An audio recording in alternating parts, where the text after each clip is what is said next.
Intra state है, inter state या intra state. आगे चलते हैं सर। फर्दर सेक्शन 7 जो कि इंटर स्टेट को डील करता है, subsection 2 and section 4, subsection 4, subsection 2 goods के लिए है, सबसेक्शन 4 सर्विसेज के लिए है। ये भी डिफाइन करता है कि गुड्स और services imported into the territory of India shall be treated as supply in the course of interstate trade and commerce। अगर कोई चीज इंडिया में इंपोर्ट होके आ रही है, अगर सर्विस है तो इंडियन टेरिटरी, अगर गुड्स है तो Indian territory till they cross the custom frontier of India, तब तक वो inter state trade and commerce he deal की जाएगी। सेकेंडली, अगर हम सेक्शन 8 को डिफाइन में देखें जो इंटर स्टेट की बात करता है, अगर कोई सप्लाई जैसे मैंने कहा था सेक्शन 7 में डील कर रही है तो वो इंटर स्टेट है, और अगर 7 में नहीं जा रही है तो वो सेक्शन 8 में आएगी और इंटर स्टेट हो जाएगी, मतलब विद इन स्टेट हो जाएगी।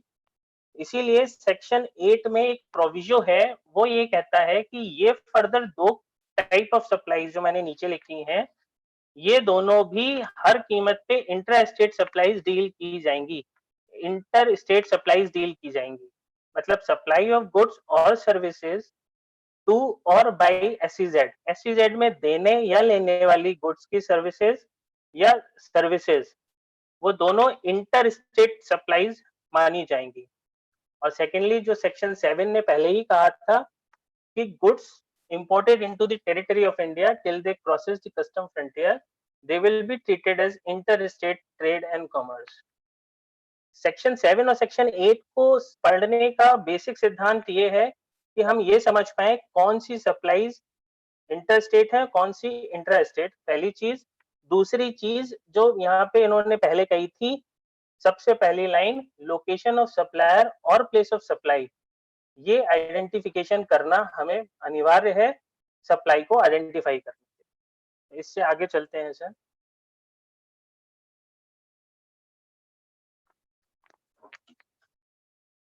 सर दोनों ही तरीके की चीजें, आइदर गुड्स और सर्विसेज की प्लेस ऑफ सप्लाई, क्योंकि हम लोग प्लेस ऑफ सप्लाई में डील करेंगे, मैं एक एक करके सारी चीजों को भी डिस्कस करूंगा, लेकिन एम्फेसाइज प्लेस ऑफ सप्लाई पे ही रहेगा। तो place of supply for goods and place of supply for services के कैलकुलेट करने के तरीके अलग अलग हैं, और उसका बेसिक रीजन ये है कि गुड्स टेंजेबल होते हैं और रीजनेबली असरटेन हो जाते हैं कि कहां से चले और कहां पहुंचे।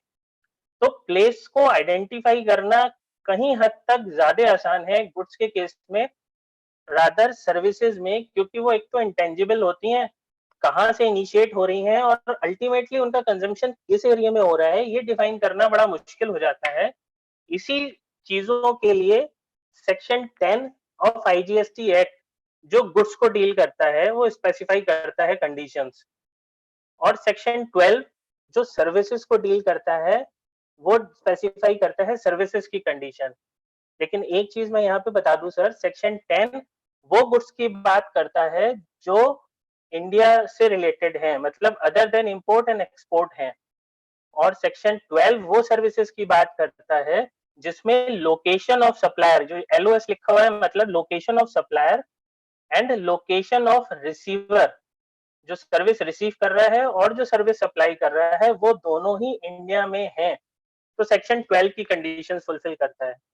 और मेजरली मैं आज सर इन्हीं दोनों सेक्शनों पे डील करूंगा, क्योंकि प्लेस ऑफ सप्लाई अपने आप में बहुत महत्वपूर्ण है, बहुत बड़ा भी है।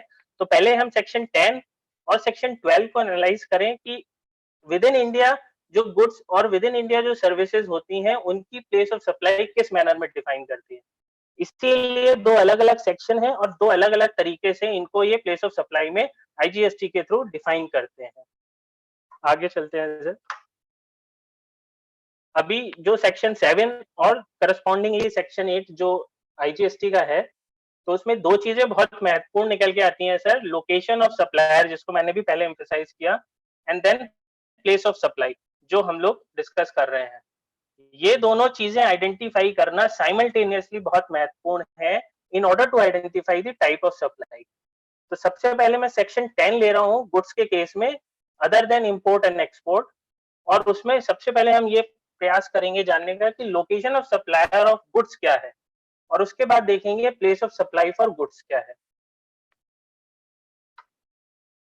Sir location of supplier of goods जो है ना तो आईजीएसटी एक्ट में और ना ही सीजीएसटी एक्ट में डिफाइन है, और कुछ हद तक मुझे ये लगता है इसलिए नहीं डिफाइन है कि पहले ही हम लोग ये समझ चुके हैं कि गुड्स को वो जानते हैं, टेंजिबल है, आइडेंटिफाई करना कुछ हद तक आसान है कि वो कहाँ से चला और कहाँ पहुंच रहा है।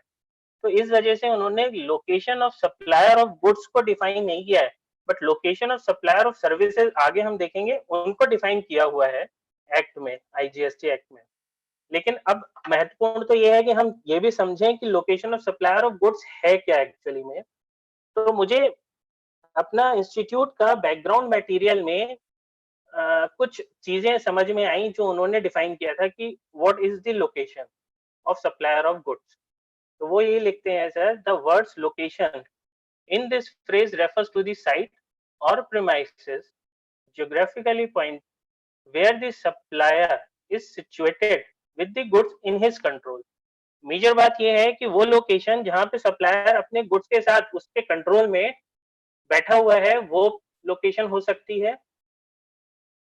For the purpose of supply भी महत्वपूर्ण है यहाँ पे, ready to be supplied, or in other words it is the physical point where the goods are situated under the control of the person.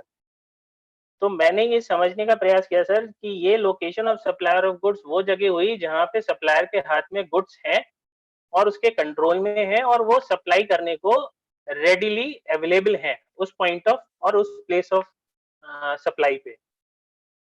तो इसको हम दूसरे तरीके से भी देख सकते हैं कि location of supplier of goods is the place from where the goods are supplied, goods were supplied, that is being the place of business. अगर मैं दूसरी तरीके से समझूं तो प्लेस ऑफ बिजनेस भी अगर सप्लायर का मैं आइडेंटिफाई कर लेता हूं तो शायद वो location of supplier of goods हो। अब प्लेस ऑफ बिजनेस क्या है इसको समझने के लिए हमें सीजीएसटी एक्ट में जाना पड़ेगा, और सीजीएसटी एक्ट के सेक्शन 2 सबसेक्शन 85 में उन्होंने डिफाइन किया है place of business. Place of business क्या है ये समझते हैं sir. Place from where the business is ordinarily carried on and includes warehouses, godown or any other place where a taxable person stores his goods or services or both। तो ये पहली line बहुत महत्वपूर्ण है, वो ये कह रहा है कि वो जगह जहाँ पे वेयर हाउस हो सकता है, गोडाउन हो सकता है या कोई भी और प्लेस हो सकती है जहाँ पे गुड्स और सर्विसेज स्टोर्ड हैं या वहां से इनिशिएट हो रहे हैं। फर्दर उन्होंने और प्लेस ऑफ बिजनेस को क्वालिफाई किया है कि taxable person maintain his books of accounts, वो प्लेस, या फिर वो एजेंट के थ्रू वहां पे एंगेज्ड है तो वो प्लेस। तो इसमें सर दो चीजें हैं, प्लेस ऑफ बिजनेस और टैक्सेबल पर्सन। तो मेरे दिमाग में एक चीज ये आई थी कि क्या प्लेस ऑफ बिजनेस रजिस्टर्ड होगा ये। तो यहाँ पे इन्होंने कहीं रजिस्ट्रेशन का जिक्र नहीं किया है कि whether that particular place of business should be registered और not, but they were simply saying the place where they godown और वेयर हाउसेज और on which the goods were stored. और दूसरी बात महत्वपूर्ण यहाँ पे इन्होंने जिक्र किया टैक्सेबल पर्सन का, ना कि रजिस्टर्ड पर्सन। और हम ये सब लोग जानते हैं कि टैक्सेबल पर्सन वो पर्सन है जो जीएसटी लायबल है देने के लिए, वेदर और नॉट ही इज रजिस्टर्ड और नॉट। तो कुछ हद तक ये यहाँ पे ये कह रहे हैं वो जगह जहाँ पे गुड्स स्टोर हैं वो ही प्लेस ऑफ बिजनेस होनी, place of location of supplier होनी चाहिए गुड्स के लिए।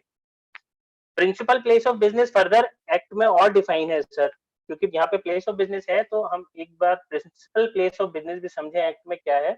एक्ट में प्रिंसिपल प्लेस ऑफ बिजनेस उन्होंने वो प्लेस बताई है जहां पे उसने रजिस्ट्रेशन लिया है as an principal place of business. तो यहाँ पे उन्होंने principal place of business use नहीं किया, बट वो प्लेस ऑफ बिजनेस को अलग से डिफाइन कर रहे हैं कि वो लोकेशन जहाँ पे गुड्स स्टोर्ड हैं। तो कुछ हद तक मैं ये समझ पाया कि location of supplier of goods वही पर्टिकुलर इनिशिएटिंग पॉइंट है जहां पे गुड्स कैप किए गए हैं वेदर रजिस्टर्ड और नॉट। जब हम ये location of supplier of goods समझ जाते हैं तो सर आगे चलते हैं कि प्लेस ऑफ सप्लाई होती क्या है।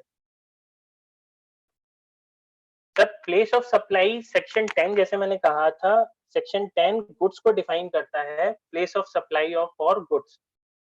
और दो चीजें अभी भी बहुत महत्वपूर्ण है कि लोकेशन ऑफ सप्लायर और प्लेस ऑफ सप्लाई। हमारे ट्रांजेक्शन को इनिशिएट करने में कि वेदर आईजीएसटी है या सीजीएसटी है। सेक्शन 10 सबसेक्शन 1 में 5 तरीके के पोजीशंस हैं प्लेस ऑफ सप्लाई को डिफाइन करने के लिए। पहली 2 क्लॉजेस डिफाइन करते हैं मूवमेंट ऑफ गुड्स को, और उसके बाद थर्ड क्लॉज डिफाइन करता है नॉन मूवमेंट ऑफ गुड्स को। इनको समझते हैं तो शायद हम ये समझ पाए कि हमारी place of supply for goods क्या होगी। और ये गुड्स सर अभी भी ध्यान रखिएगा, ये वो गुड्स हैं जो not in the course of import and export हैं। ये हम प्योर इंडियन चीजों के लिए बात कर रहे हैं। तो पहला है sir clause A, section 10 subsection 1 clause A, movement of goods. इसको मैंने खुद अपने हिसाब से सर डायरेक्ट डिलीवरी लिख दिया है, ये एक्ट में कहीं नहीं लिखा हुआ है, उससे कंफ्यूज ना होइएगा। एक्ट ये कहता है clause A, supply involves movement of goods. Word he use किया इन्होंने, supply involves movement of goods either bye the supplier और बाय द रिसीवर और by any other person. Movement initiate हुआ गुड्स का, चाहे वो सप्लायर ने इनिशिएट किया हो, चाहे वो रिसीवर ने इनिशिएट किया हो, या वो किसी और पर्सन ने इनिशिएट किया हो। और एक चीज और सर बहुत महत्वपूर्ण है, जहां मैं समझ पाया प्लेस ऑफ सप्लाई को, कपिल सर उसमें एड ऑन करना चाहे करेंगे, कि प्लेस ऑफ सप्लाई वहां तक जाएगी जहां तक सप्लायर की नॉलेज जा रही है। सप्लायर को उस ट्रांजेक्शन में जितनी ज्यादा इंफॉर्मेशन होगी, वहां तक प्लेस ऑफ सप्लाई दौड़ के जाएगी, जो मैं समझ पाया सर एक्ट की ग्रेविटी। तो हम ये बात बिल्कुल दिमाग में रखें कि जितनी नॉलेज है सप्लायर को, उस हिसाब से ही प्लेस ऑफ सप्लाई आगे तक जाएगी। तो इस सिनेरियो में सप्लायर को नॉलेज है कि गुड्स का मूवमेंट होना है, चाहे वो खुद कर रहा है, चाहे वो रिसिपिएंट कर रहा है, चाहे वो किसी और के थ्रू हो रहा है। तो उन्होंने कहा प्लेस ऑफ सप्लाई क्या होगी, place of supply shall be the location of goods where such movement terminates for delivery to the recipient. वो सप्लाई की प्लेस होगी जहां पे वो मूवमेंट रुका डिलीवरी के लिए रिसिपिएंट को। इसको एक एग्जांपल से समझते हैं। एक सप्लायर है मुंबई का, उसने डायरेक्ट सप्लाई करी वाई लिमिटेड को, जो सूरत का है। तो बहुत सिंपल है सर, अभी तक हम लोगों ने समझा लोकेशन ऑफ सप्लायर क्या होना चाहिए, वो जगह जहां पे उसके गुड्स कैप्ड हैं या उसके कंट्रोल में है for the purpose of supply. तो लोकेशन ऑफ सप्लायर मुंबई हो गया, और गुड्स जा रहे हैं और डिलीवरी टर्मिनेट हो रही है रिसिपिएंट के लिए सूरत में। तो इस सिंपल डिलीवरी ट्रांजैक्शन में सूरत प्लेस ऑफ सप्लाई हो गया। और चूंकि दोनों ही डिफरेंट स्टेट में हैं, Mumbai that is Maharashtra and Surat that is Gujarat, तो इंटर स्टेट सप्लाई हो गई, आईजीएसटी लगेगा। तो इस पोजीशन को हम लोग जो क्लॉज ए में डिस्क्राइब्ड है, मैंने एक नाम दे दिया है movement of goods direct delivery. मतलब 1 to 1 कोरिलेशन है, एक जगह से जा रहा है दूसरी जगह पहुंच रहा है, बीच में कोई और माध्यम नहीं है, बट सप्लाई किसी के माध्यम से भी हो सकती है। इस इक्वेशन को फर्दर हम समझने के लिए एक एग्जांपल के थ्रू समझ लेते हैं। क्लॉज ए ही चल रहा है सर, मूवमेंट हुआ सप्लायर के द्वारा, लोकेशन थी उड़ीसा, डिलीवरी टर्मिनेट मूवमेंट हुआ आसाम में, तो प्लेस ऑफ सप्लाई आसाम, दोनों अलग अलग स्टेट है, टाइप सप्लाई आईजीएसटी। मूवमेंट फिर सप्लायर ने इनिशिएट किया, सप्लायर की लोकेशन उड़ीसा, लेकिन मूवमेंट टर्मिनेट हुआ डिलीवरी के लिए उड़ीसा में ही, तो प्लेस ऑफ सप्लाई उड़ीसा हो गई, लोकेशन भी उड़ीसा, प्लेस ऑफ सप्लाई भी Orissa, CGST SGST. Third, hello, third situation में सर मूवमेंट रेसिपिएंट ने इनिशिएट किया, और सप्लायर को इसकी पूरी जानकारी थी कि मूवमेंट इनिशिएट हुआ है, और ये मूवमेंट लोकेशन तो सप्लायर की थी केरला में, और ये मूवमेंट जा रहा है गोवा में। भले ही रिसिपिएंट लेके जा रहा है एंड सप्लायर नोज दैट कि मूवमेंट टर्मिनेट हो रहा है गोवा में, then place of supply Goa की होगी, केरला और गोवा आईजीएसटी ट्रांजैक्शन हो गया। एंड देन मूवमेंट इनिशिएट किया रिसिपिएंट ने केरला से केरला तक का, place of supply then again Kerala, but दोनों ही एक ही स्टेट हैं, तो CGST SGST. Clause A 1 to 1 correlation, एक जगह से दूसरी जगह जा रहा है, सप्लायर को नॉलेज है इररिस्पेक्टिवली कि मूवमेंट कौन इनिशिएट कर रहा है, तो वो जगह जहां पे वो मूवमेंट टर्मिनेट हो रहा है क्लॉज ए में, वो प्लेस ऑफ सप्लाई होगी। लोकेशन ऑफ सप्लायर हम लोग सब समझ ही गए। अब आते हैं सर क्लॉज बी में। क्लॉज बी डिफाइन करता है मूवमेंट। मैंने जैसे शुरुआत में ही कहा था कि सेक्शन 10 में 2 क्लॉजेज हैं और दोनों पहले 2 क्लॉजेज जो हैं, मतलब 5 क्लॉजेज हैं सॉरी, और पहले 2 क्लॉजेज मूवमेंट को डिफाइन करते हैं। तो पहला क्लॉज तो मूवमेंट डायरेक्ट डिलीवरी मैंने लिख दिया था।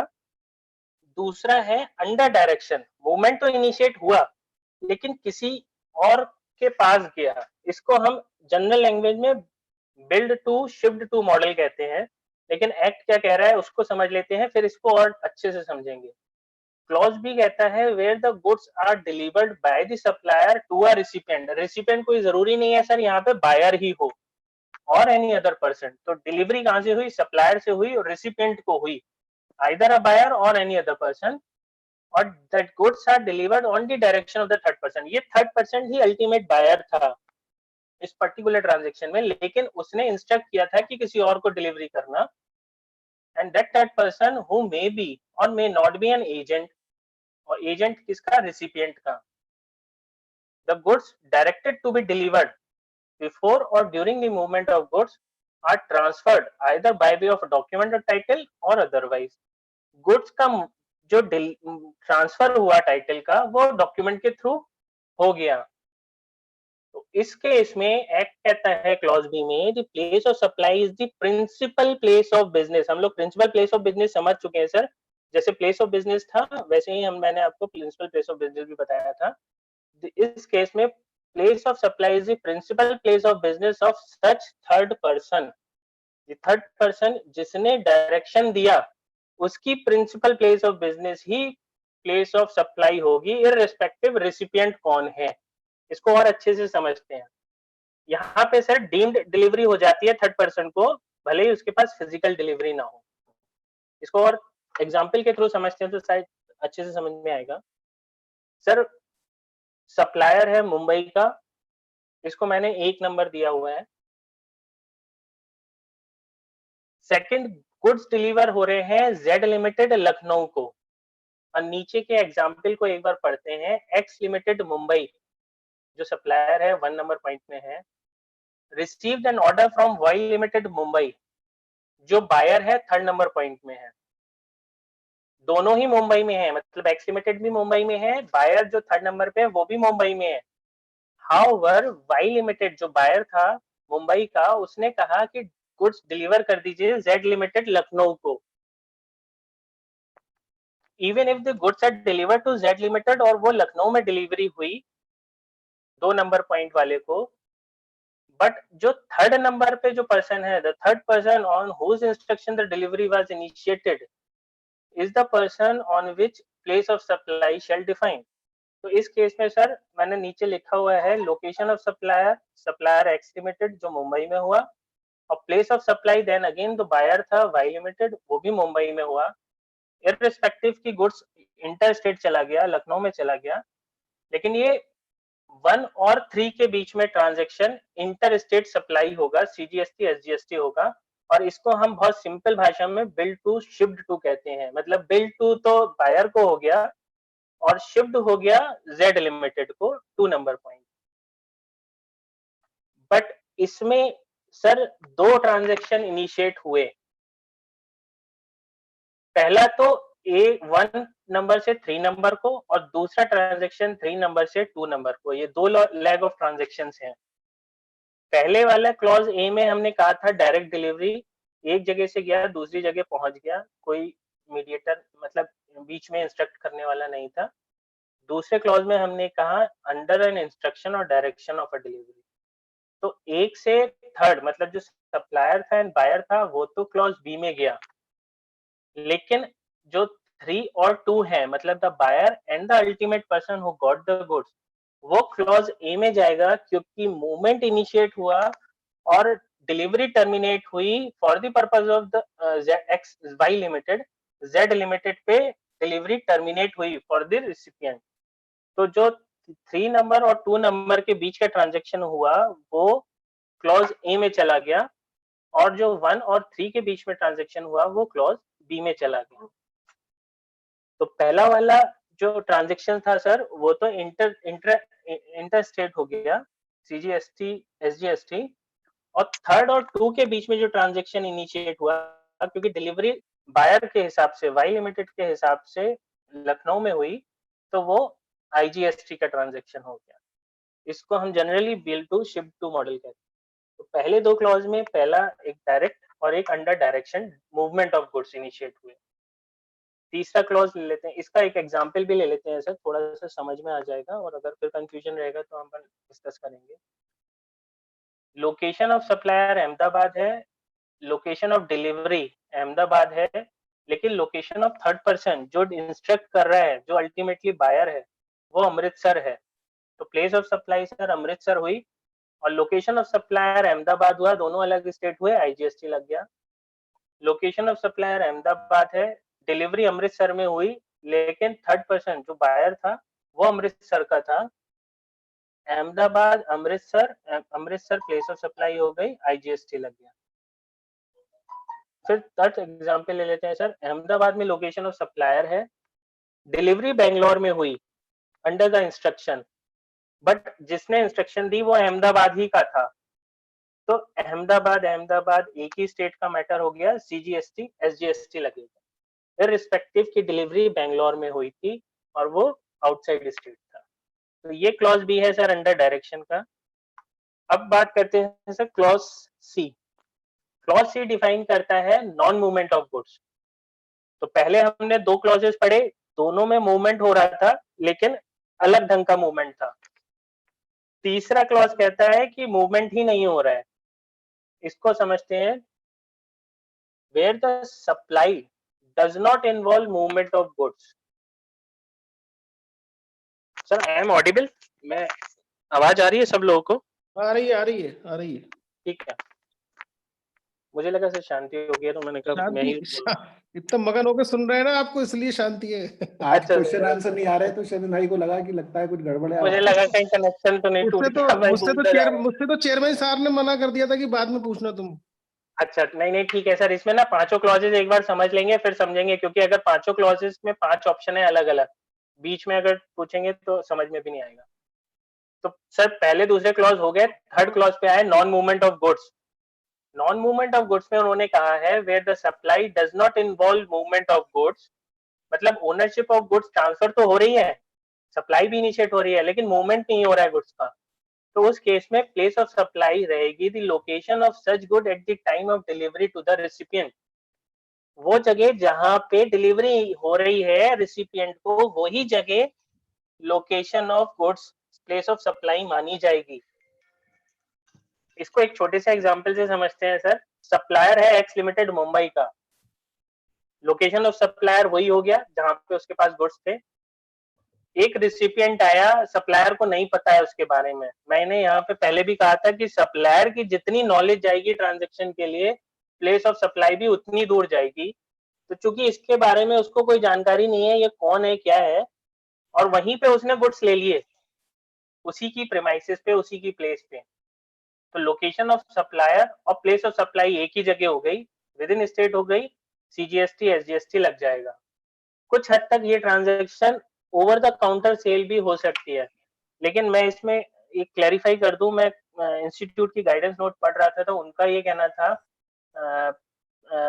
जो ओवर द काउंटर सेल है वो चाहे मूवमेंट हो ना हो, डिलीवरी के लिए मूवमेंट माना जाएगा और क्लॉज ए में जाएगा। तो क्लॉज ए में भी अगर जाता है जहाँ पे मूवमेंट इनिशिएट हुई for the delivery to the recipient, तब भी वो प्लेस ऑफ सप्लाई दोनों ही एक ही रहेंगे और ट्रांजैक्शन इंट्रास्टेट ही रहेगा। तो एक तो ये छोटा सा एग्जांपल लिया है, इसको थोड़ा सा और कॉम्प्लिकेट करने का प्रयास किया मैंने। इसको समझते हैं सर। एक सप्लायर है मुंबई का एक्स लिमिटेड, देन अगेन एक बायर है वाई लिमिटेड मुंबई का।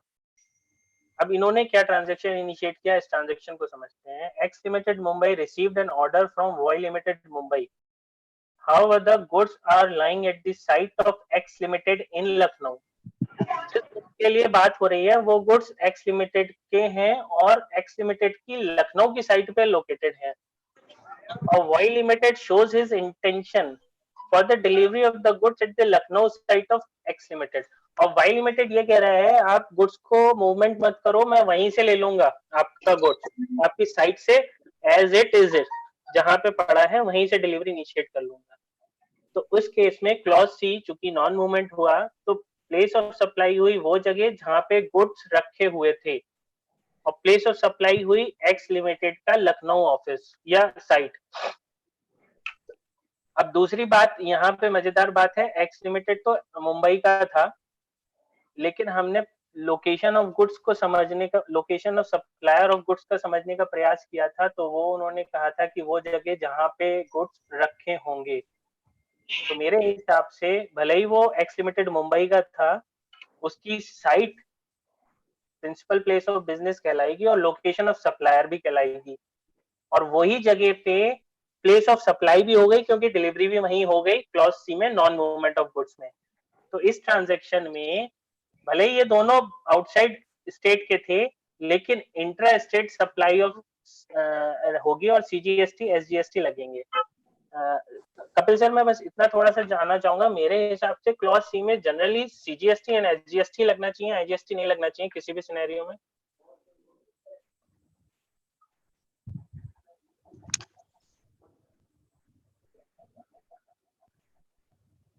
चलिए सर, कपिल सर शायद नहीं है, हम आगे बढ़ते हैं। कपिल सर म्यूट है। एक मिनट, हाँ, ये क्लॉज उन केसेस में भी लगता है जहां पे कि गुड्स वहीं कंज्यूम हो गई, जैसे रेस्टोरेंट्स हैं उसमें कोई मूवमेंट नहीं हुआ, गुड्स कंज्यूमर आया, उसको फूड सर्व हुआ, वहीं पे गुड्स कंज्यूम हो गई, देयर इज नो मूवमेंट। या आप मैकडोनल्ड के उसमें गए, रेस्टोरेंट में गए या उसके प्लेस पे गए और वहां पे आपने एक बर्गर का ऑर्डर दिया, बर्गर लिया, खाया और बाहर आ गए, तो in such cases there is no movement of goods, goods get consumed, goods are supplied and are consumed at that very place। तो इसलिए ऐसे सारे केसेस में जो प्लेस ऑफ सप्लाई है वो लोकेशन ऑफ द गुड्स से ही हो जाएगा, because there is no movement in goods. तो जनरली क्लॉज सी में शायद फिर सीजीएसटी एसजीएसटी लगेगा, मेरे ख्याल से कोई आईजीएसटी का ट्रांजैक्शन इनिशिएट हो ही नहीं सकता इसमें। और आगे अगर हम कहीं पढ़ेंगे तो कहीं ना कहीं ये दिया हुआ है कि एक सर्टेन मतलब सर्टेन वैल्यू से ज्यादा की गुड्स में रिसिपिएंट का नेम एंड एड्रेस देना जरूरी है, even if the recipient is not registered. तो अगर रिसिपिएंट अनरजिस्टर्ड भी है तो भी इंटरस्टेट मूवमेंट हो सकता है अगर उसका एड्रेस दिया हुआ है कि वो एक्स प्लेस पे या वाई प्लेस पे ले जा रहा है। तो ये क्लॉज बेसिकली ऐसे ही केसेस में है जहां पे कि counter sale, as you rightly mention कि काउंटर सेल जहां पे है वहीं पे ये क्लॉज लगी है। तो सर एक मिनट, सर बाई लिमिटेड का लखनऊ में रजिस्टर्ड होना जरूरी है क्या?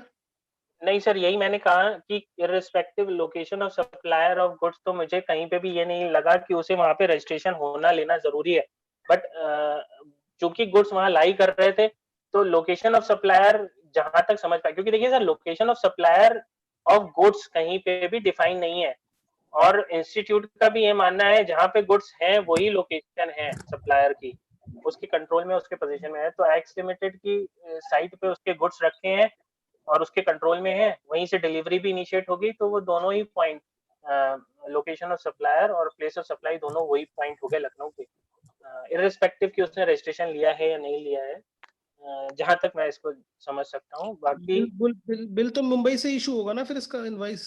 बिल मुंबई से होगा, और कायदे से तो इसे साइट एक्स का भी रजिस्ट्रेशन लेना चाहिए अगर वो वहां से एक्स लिमिटेड मुंबई में रजिस्टर्ड है तो, बट ऑब्वियस है उसने सारे ऑफिसेस को रजिस्टर्ड कराया होगा, लखनऊ में अलग से रजिस्ट्रेशन लिया होगा, तो वो प्लेस ऑफ सप्लाई भी उसकी लोकेशन हो जाएगी। तो ये सर नहीं इसमें भाई, इसमें प्लेस ऑफ सप्लाई लखनऊ हो गई। हाँ, जो लोकेशन ऑफ सप्लायर, नहीं, प्लेस ऑफ सप्लाई भी लखनऊ है। हाँ, और जो सप्लायर की लोकेशन है वो मुंबई है। नहीं, मुंबई में तो उसका ऑफिस है यार, मान लेते हैं उसका रजिस्टर्ड प्लेस है, लेकिन गुड्स जो लोकेट कर रही है वो लखनऊ में कर रही है। मैं वही बात कह रहा हूँ, तो प्लेस ऑफ सप्लाई और सप्लायर की लोकेशन दोनों अलग अलग हैं। नहीं सर, दोनों अलग अलग स्टेट में है। मूवमेंट नहीं, मूवमेंट गुड्स का लखनऊ से ही हो रहा है ना इसमें तो। सर इसको ऐसे करता हूँ रोहन, एक चीज समझो, हम लोगों ने शुरुआत में देखा था लोकेशन ऑफ सप्लायर क्या होगी, वो जगह जहाँ पे गुड्स लाई कर रहा है, ठीक है, तो पहले हम आइडेंटिफाई करते हैं लोकेशन ऑफ सप्लायर क्या है, तो गुड्स कहाँ लाई कर रहा है, लखनऊ में कर रहा है, under the control of supplier, ठीक है, तो लोकेशन ऑफ सप्लायर क्या हो गई, लखनऊ हो गई। क्लॉज सी कहता है अगर मूवमेंट नहीं इनिशिएट हो रहा है, उसी पॉइंट में डिलीवरी इनिशिएट हो जा रही है, तो वही प्लेस ऑफ सप्लाई भी हो जाएगी।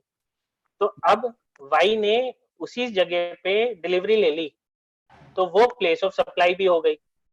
तो दोनों ही सिनेरियो में लखनऊ ही लोकेशन ऑफ सप्लायर भी हो गया, प्लेस ऑफ सप्लाई भी हो गई, इररिस्पेक्टिव की कौन कहाँ रजिस्टर्ड है। ओके, ठीक है। ठीक है, तो ये क्लॉज सी है। और आगे जब सर्विसेज में जाएंगे ना, तो हम थोड़ा सा और शायद क्लैरिटी में आ जाएंगे इसको। शैलेन भाई, हाँ जी शैलेन भाई, इसमें एक एग्जांपल अगर मान लीजिए एक ज्वेलर का लेते हैं, ठीक है, बरेली में रजिस्टर्ड है वो, हल्द्वानी से कोई बंदा आता है उससे मटेरियल लेने, ठीक है, वो ऑन दी काउंटर उससे ले लेता है और पेमेंट कर ओवर द देता है। काउंटर ले लेता है। मैंने सबसे पहले बात करी सप्लायर को कितनी अवेयरनेस है उस पर्टिकुलर कस्टमर के बारे में, जितनी अवेयरनेस ज्यादा होगी उतनी प्लेस ऑफ सप्लाई आगे बढ़ जाएगी। नहीं तो तो इसमें अब आईजीएसटी बिल नहीं, तो अब बात यह है कि वो जो हल्द्वानी से बंदा आया, उसने अपना एड्रेस दे दिया क्या सप्लायर को? हाँ दे दिया। दे दिया। तो हाँ। अब सप्लायर की नॉलेज में तो ये बात है कि मूवमेंट कहाँ टर्मिनेट होगा? हल्द्वानी में। ठीक है, तो क्लॉज ए जाएगा, ये जाएगा जहाँ पे मूवमेंट टर्मिनेट हो रहा है। तो वो मूवमेंट हो गया टर्मिनेट हल्द्वानी में, ठीक है, लोकेशन ऑफ सप्लायर हो गई बरेली, ठीक है, आईजीएसटी लग जाएगा। अब वो आईजीएसटी लग कस्टमर, जाएगी। अब कस्टमर ने बताया ही नहीं कुछ कि मैं हल्द्वानी हाँ, से आया हूँ। ठीक ठीक ठीक है। ठीक है ना? तो ओके। शरण जी, जी सर। इसमें सर एक प्रॉब्लम ये आएगी, अगर अगर इन केस बिल इसने इशू किया लखनऊ से, अगर रजिस्ट्रेशन इसका लखनऊ अलग है, हाँ, हो गई, हो गई, मैं तो ये मान के चल। लखनऊ से इशू करा इसने, हाँ।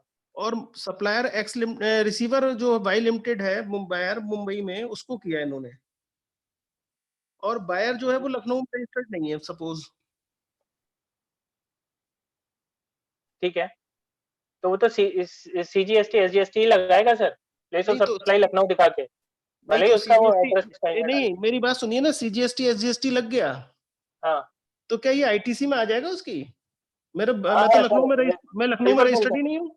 ये समस्याएं आएंगी, इस समस्याओं को भी आगे डील करेंगे। मूवल प्रॉपर्टी के केसेस में तो और समस्याएं आएंगी, आगे नहीं बढ़ते नहीं, हैं सर। मैं ये पूछ रहा हूँ कि ये ये मेरे मुंबई हिसाब का से है, अगर आप, अगर अगर आप ये नहीं, एक मिनट शैलेन जी, इसमें अगर आप सीजीएसटी एसजीएसटी लगा भी रहे हो, तो कौन से स्टेट का है ये मुंबई का है लखनऊ का है? यूपी का। यूपी का है ना ये? जी, तो इसका मतलब दोनों को यूपी में रजिस्टर्ड होना चाहिए इसमें। अगर उसे आईटीसी लेनी है तो उसके भी तरीके समझने पड़ेंगे इन लोगों को, लेकिन जो एक्ट ने कहा, मतलब इसको जनरली समझिए B2C काउंटर सेल, इसको बहुत ज्यादा कॉम्प्लिकेट ना करें, इसको यही समझें कि ये एक्ट की भावना ये है कि B2C काउंटर सेल, मैं जो समझ पाया। ठीक है ना सर? बाकी तो ट्रांजैक्शंस कहाँ समस्या क्रिएट करेंगे वो तो हम लोग देखेंगे ही यार। संजय जी, क्या सवाल है आपका, फिर से बताइए। सर मेरा क्वेश्चन ये था कि जो बायर है बाई लिमिटेड, वो लखनऊ में रजिस्टर्ड नहीं है, ठीक है। तो उस केस में जो बिल इशू हो रहा है वो लखनऊ से इशू हो रहा है, जहाँ साइट है एक्स की, वो रजिस्टर्ड है लखनऊ में, तो ये आईटीसी इसमें ट्रांसफर नहीं हुई ना मुझे सर? अल्टीमेटली उन गुड्स का मूवमेंट क्या हो रहा है, लखनऊ में जा रहा है या आगे जा रहा है? ये इन्हीं के एग्जाम्पल को ले रहे हैं ना सर, लखनऊ से लिया लखनऊ में चला गया। नहीं नहीं, उस एग्जाम्पल में आपने जब ये बात प्लेस करी कि वो उसने प्लेस ऑफ उसने वही लखनऊ में ले लिया जी, तो अगर वो उसका बिजनेस कर रहा है, जी। उन गुड्स का बिजनेस कर रहा है, तो ये हैज टू बी रजिस्टर्ड। हाँ यही अगर तो मैं वो, कह रहा हूँ ना, दोनों को रजिस्टर्ड होना चाहिए, यही मेरा कहना था। हाँ, लखनऊ में दोनों का रजिस्ट्रेशन होना जरूरी है। लेकिन सपोजिंग वो लखनऊ में रजिस्टर्ड नहीं है, वाई एक एंटिटी है जो बिजनेस एंटिटी है, जो जिसका रजिस्ट्रेशन महाराष्ट्र में है, लेकिन उसका रजिस्ट्रेशन यूपी में नहीं है, और वो यूपी में गुड्स प्रोक्योर करता है from X whose goods are lying in Lucknow. जी। तो कि कोई गुड्स का कोई मूवमेंट नहीं हो कौन रहा आएगा है, फिर? therefore this supply Singing would करेगा? be इंट्रास्टेट सप्लाई, और क्योंकि वो यूपी में रजिस्टर्ड नहीं है और यूपी में ही डिलीवरी ले रहा है, तो इसलिए उसको आईटीसी नहीं मिलेगा क्योंकि वो रजिस्टर्ड नहीं है। किसी को भी आईटीसी चाहिए, हमने सेक्शन 16 पढ़ा था कि रजिस्टर्ड पर्सन को ही आईटीसी मिलता है, अनलेस वन इज रजिस्टर्ड उसको आईटीसी नहीं मिलेगा। या तो वो अपने मुंबई के लिए ले गुड्स को, मुंबई के एड्रेस पे ले, डिलीवरी मुंबई में हो रही हो या मुंबई की इंस्ट्रक्शंस पे कहीं और हो रही हो, तब तो ITC मिलेगा। नाउ मैं इसमें एक चीज और आप लोगों को ध्यान दिलाना चाहता हूँ। रूल 46 जो टैक्स इनवॉइस का फॉर्मेट है, वो ये कहता है कि उसकी जो रिक्वायरमेंट्स हैं उसमें कहता है name and address of the recipient and the address of the delivery along with the name of the state and its code if such recipient is unregistered and where the value of the supply is 50,000 rupees or more. तो 3 different clauses हैं। Number 1 कि अगर वो person registered है तो उसका नाम पता, उसका रजिस्टर्ड एड्रेस, वो अगर रजिस्टर्ड एड्रेस दे दिया तो बायर की location would be the place of supply और उसके बेसिस पे CSI पे होगा। दूसरा क्लॉज है कि अगर वो अनरजिस्टर्ड पर्सन है और 50,000 रुपए ज्यादा की गुड्स हैं तो उस अनरजिस्टर्ड पर्सन का नाम और एड्रेस लिखना जरूरी है। जो भी एड्रेस होगा वो उस एड्रेस को प्लेस ऑफ सप्लाई माना जाएगा। एंड थर्ड है कि 50,000 से नीचे का है तो आप कैश डीलिंग कर सकते हैं या आप उस केस में उसका नेम एंड एड्रेस लिखना जरूरी नहीं है। तो ऐसे सारे केसेस जिसमें 50,000 से ऊपर है वैल्यू ऑफ द गुड्स, तो हमको name address of the person लिखना जरूरी है वेदर और नॉट ही इज रजिस्टर्ड। तो जैसे ही हम एड्रेस डालते हैं तो that place becomes the address of that recipient, the address of that buyer becomes the place of supply. Shailendra ji यही व्यू है ना? बिल्कुल सर, क्योंकि हमारी जितनी नॉलेज सप्लायर की बढ़ती जाएगी रिसिपिएंट के बारे में, वहां तक प्लेस पर सप्लाई जाएगी सर, जो इंग्रेडिएंट मैं समझ पा रहा हूँ। कहना ये है कि रूल 46 का टैक्स इनवॉइस इशू करने के लिए अगर 50,000 रुपए से ऊपर की गुड्स हैं तो सप्लायर के लिए ये मैंडेटरी है कि वो अपनी नॉलेज यहाँ तक एक्सटेंड करे, रिसिपिएंट या बायर की लोकेशन क्या है, रिसिपिएंट या बायर का एड्रेस क्या है जहाँ पे जानी है। जी सर। नरेंद्र भाई, तो इसका मतलब और लेते हैं। चलिए सर आप पूछें। मैं ये कह रहा था कि अगर कोई कॉन्ट्रैक्टर है और वो कई अलग अलग साइट्स पे काम कर रहा है अलग स्टेट्स में, तो इसका मतलब उसको हर स्टेट में रजिस्ट्रेशन जरूरी है? सर मैं ना कॉन्ट्रैक्टर वाली अगर एग्जांपल लेंगे तो हम लोग थोड़ा सा आगे सर्विसेज में चलते हैं। तो सर्विसेज में हम लोग इस चीज को क्लैरिटी ले लेंगे। यहाँ पे अभी हम लोग इसको इंटरप्रेट गुड्स के लिए ही करें, क्योंकि नहीं मैं गुड्स के लिए कह रहा हूँ, जैसे कॉन्ट्रैक्टर गुड्स ही ले रहा है। अखिल भाई, वो कॉन्ट्रैक्टर्स जो वर्क्स कॉन्ट्रैक्ट कर रहे हैं, मतलब जिसमें कि गुड्स और सर्विसेज दोनों इन्वॉल्व है। हाँ जी, दोनों इन्वॉल्व है इसमें, दोनों इन्वॉल्व है। तो जैसा शैलेंद्र जी कह रहे हैं कि he is engaged in supply of services, he is not engaged in supply of goods। भले ही सर्विसेज प्रोवाइड करने के लिए उसको गुड्स प्रोक्योर करने पड़ते हैं और गुड्स अपने यहाँ लाने पड़ते हैं, बट हमारा जो वर्क्स कॉन्ट्रैक्ट की डेफिनेशन है वो है कि सेक्शन 2119 में कि when in the process of executing the contract property in goods is passing from one person to the other, then it is a works contract। तो वर्क्स कॉन्ट्रैक्ट के सारे केसेस जिसमें कि गुड्स भी मूव कर रहे हैं और सर्विसेज भी सप्लाई हो रही हैं, वो शेड्यूल 2 के हिसाब से they are defined as services. तो इसलिए सर शैलेंद्र वो सही बात है कि रजिस्ट्रेशन आउटपुट के लिए नहीं सर, ये आउटपुट के लिए बात हो गई। मैं इनपुट के लिए सोच रहा हूँ उसके, कि जैसे यहाँ मैं इनपुट के लिए सोच रहा हूँ कि एक कॉन्ट्रैक्टर है, उसको हल्द्वानी में एक काम मिला कि उसे हल्द्वानी में कोई काम करना है। ठीक है। अब उसने हल्द्वानी में जो गुड्स खरीदे, हल्द्वानी से ही खरीदे उसने, और हल्द्वानी में अपनी साइट पे ले जाके उसने वो लगा दिए। अब उसका इनपुट उसे तभी मिल पाएगा जब वो हल्द्वानी में रजिस्ट्रेशन ले ले। नहीं है वो यूपी का ना उस केस में प्लेस ऑफ डिलीवरी वो रहेगी, बिलिंग जो है वो यहाँ की रहेगी। That will be billed to shift to the contractor at Bareilly, और वो डिलीवरी प्लेस ऑफ डिलीवरी वो साइट रहेगी जहाँ पे उसे काम करना है। तो हम उस केस में अभी जो हम क्लॉज डिस्कस कर रहे थे उस क्लॉज का बी क्लॉज अप्लाई करेगा। सी जो 3 पर्सन्स हैं, जरा शैलेंद्र जी आप अपना पिछला वाला एग्जांपल लीजिए। जी सर। क्लॉज बी वाला, इस एग्जांपल में ये जरूरी नहीं है कि बायर और रिसिपिएंट अलग अलग ही हों, बायर और रिसिपिएंट दो डिफरेंट लोकेशंस इन डिफरेंट स्टेट्स हो सकते हैं। तो अब अगर हमारे हल्द्वानी की डिलीवरी हो गई जहां पे साइट है जी। उस साइट का मतलब हम लोगों का परसेप्शन ये है कि उस साइट का रजिस्ट्रेशन जरूरी नहीं है, bill to ship to model पे गुड्स को प्रोक्योर कर लिया जाएगा और यूपी के एड्रेस पे बिलिंग होगी, डिलीवरी अच्छा यहीं पे मिल जाएगा, आईटीसी मिल जाएगी उसे यहाँ पर। वो सर गुड्स तो कंज्यूम हल्द्वानी में हुए। गुड्स तो कंज्यूम हल्द्वानी में हुए। हाँ, गुड्स कंज्यूम हल्द्वानी में हुए, लेकिन प्लेस ऑफ सप्लाई मतलब इस ट्रांजैक्शन को आप दो पार्ट में तोड़िए जो अखिल जी ने रेज किया। नंबर 1 कि बरेली यूपी के सप्लायर ने, यूपी के बायर ने गुड्स को बाई किया from A supplier in Haldwani और उस यूपी के सप्लायर ने अपनी साइट पे जो हल्द्वानी में है वहां पर यूज करने के लिए उसको ट्रांसफर किया। उस प्लेस का रजिस्ट्रेशन जरूरत नहीं है क्योंकि उस स्टेज पे से वो कोई सप्लाई सच नहीं कर रहा है, वो तो अपनी साइट पे ले जा रहा है। हाँ वो कंज्यूम कर रहा है वहां, तो बस वहां पे वो कंज्यूम कर रहा है, सप्लाई तो वो अल्टीमेटली सर्विसेज करेगा, वर्क्स कॉन्ट्रैक्ट करेगा। तो हम लोगों ने जो व्यू लिया हुआ है वो यही है कि ऐसे केसेस में कॉन्ट्रैक्टर्स को ऑल ओवर द कंट्री अलग अलग जगह रजिस्ट्रेशन कराना जरूरी नहीं है। डिफिकल्टी केवल उन केसेस में आती है जहां पे कोई कॉन्ट्रैक्टर सब कॉन्ट्रैक्ट दे दे।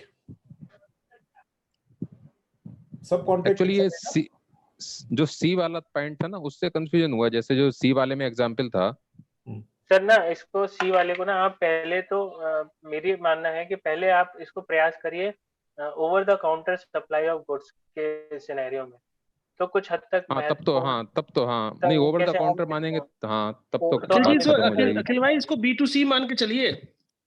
B2C नहीं मानिए, ओवर द काउंटर सप्लाई मानिए, उस हिसाब से समझ पाएंगे। नहीं इसको मतलब ये जो क्लॉज बी है जिसमें कि जो हमारा बायर है वही रिसिपिएंट है, बट बायर ने अपने ऑर्डर प्लेस किया है बरेली से because he is registered eight Bareilly और उसने इंस्ट्रक्शंस ये दिए कि इसको डिलीवर कर दीजिए हमारी इस साइट पे।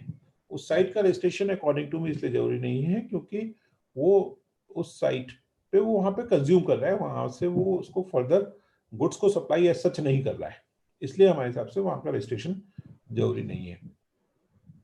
ये डिफिकल्टी है सेक्शन 10 के पांचों क्लॉजेस में, ये डिफिकल्टी है कि कहीं भी ये नहीं लिखा हुआ है कि what is the order of use, मतलब ये ABCDE का ऑर्डर क्या अप्लाई करेगा, क्या ए एग्जॉस्ट किए बिना क्या ई सीधे अप्लाई कर सकता है या ए एग्जॉस्ट किए बिना क्या डी अप्लाई कर सकता है। ये एक इसमें डिफिकल्टी है कि अगर दो क्लॉजेज एक साथ लग जाएं तो क्या होगा।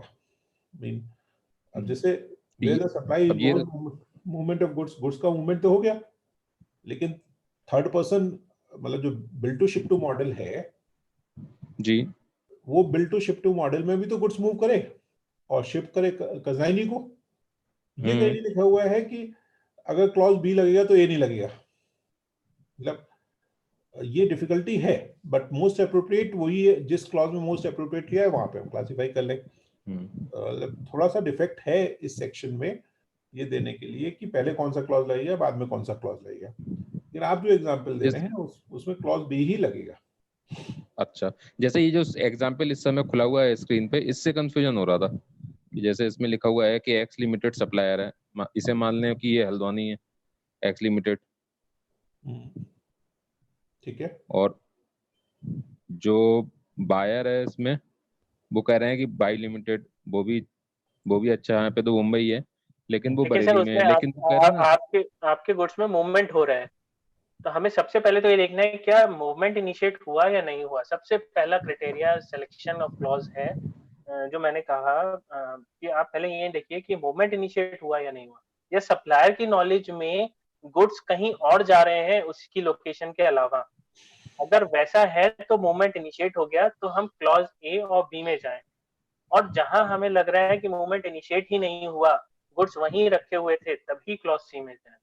ये मैंने शुरुआत में कहा था, थोड़ा सा कॉम्प्लिकेट करते हैं सिचुएशन को so that better understanding create होगी, इररिस्पेक्टिव कौन कहां लाई कर रहा है, लेकिन क्लॉज सी क्या कह रहा है उसको समझने के लिए एक एग्जांपल लिया हुआ है ये। अब इसने आगे कितने रजिस्ट्रेशन ले रखे हैं या नहीं ले रखे हैं, उस पोजीशंस के हिसाब से चीजें फर्क 100% करेंगी सर। ये तो एक छोटा सा सिनेरियो डिस्कस हुआ है जस्ट टू एनालाइज की प्लेस ऑफ सप्लाई कहाँ होगी। अब किसने कहाँ रजिस्ट्रेशन ले रखा है उस हिसाब से हो सकता है चीजें फर्क कर जाए, या ये लखनऊ में वाई ने तो डिलीवरी ले ली, लेकिन हो सकता है ये मूवमेंट इनिशिएट हो जाए इस गुड्स का, तो उस केस में फिर ये सी क्लॉज नहीं लगेगा और ए और बी लग जाएगा। तो सर पूरी नहीं, पिक्चर इसमें कम मानेंगे कि नहीं, इसमें जैसे बाई लिमिटेड जो लेगा गुड्स, अब हो सकता है कि लखनऊ से लखनऊ में मूव ना हो सकता है 2 किलोमीटर दूर जाना है। कपिल सर ने एक चीज बहुत सही समय पे बताई थी कि हमें कि 50,000 से नीचे पे हमें लेने की रिक्वायरमेंट ही नहीं है, तो शायद एक्स लिमिटेड 50,000 से नीचे की सप्लाई पे ये विलिंगनेस ही नहीं दिखाए कि तुम कहाँ जा रहे हो, क्या ले रहे हो। और इनकेस अगर 50,000 से ऊपर की बात है तो हो सकता है सब इंक्वायरी हो, तो उस केस में ये क्लॉज ही ना लग जाए इस पर्टिकुलर सिनेरियो में।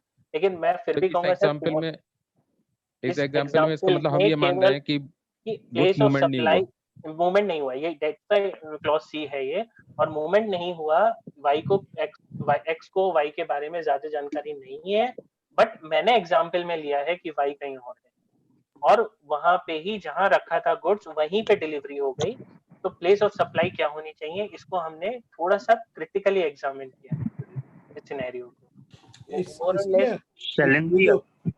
ये जो एग्जाम्पल दिया शैलेंद्र जी ने, इस एग्जाम्पल में एक ये प्रिजम्पशन है नंबर 1 कि गुड्स 50,000 से कम के, एंड वाई ने ये कह दिया कि हम ये गुड्स हमको यही आपसे हम डिलीवरी ले रहे हैं साइट से, लेकिन प्रैक्टिकल मतलब फ्रॉम ऑल लीगल एंगल्स ये बहुत इंपॉर्टेंट है कि हम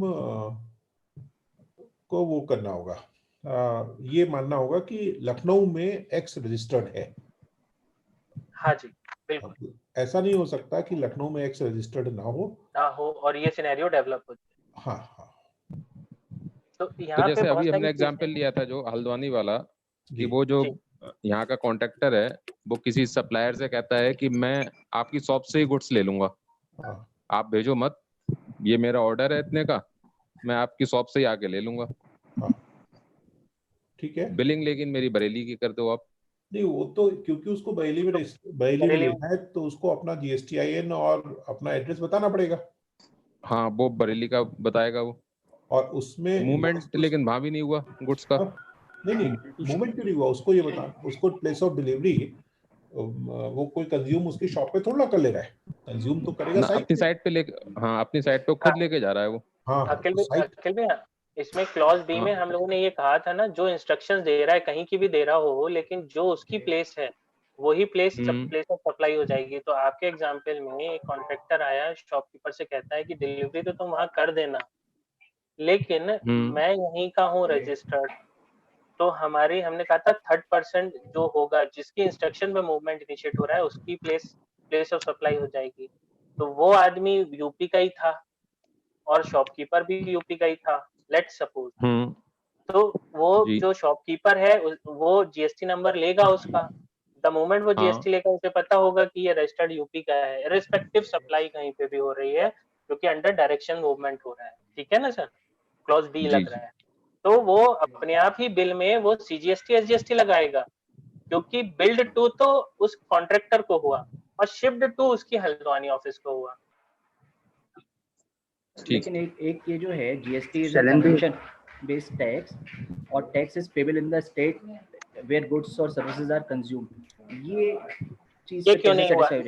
इसको क्लॉज बी में मैंने उसी समय कहा था ना कि क्लॉज बी के 2 लेग हैं।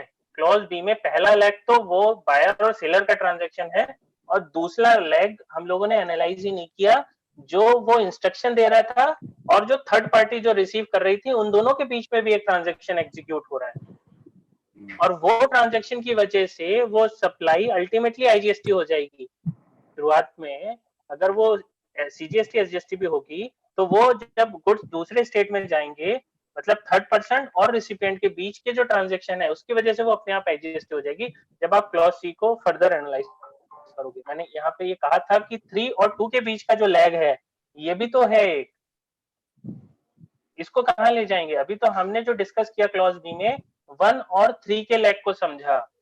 इस पूरे ट्रांजेक्शन में 2 लेग हैं, तभी ये 2 तक पहुंच रही है गुड्स।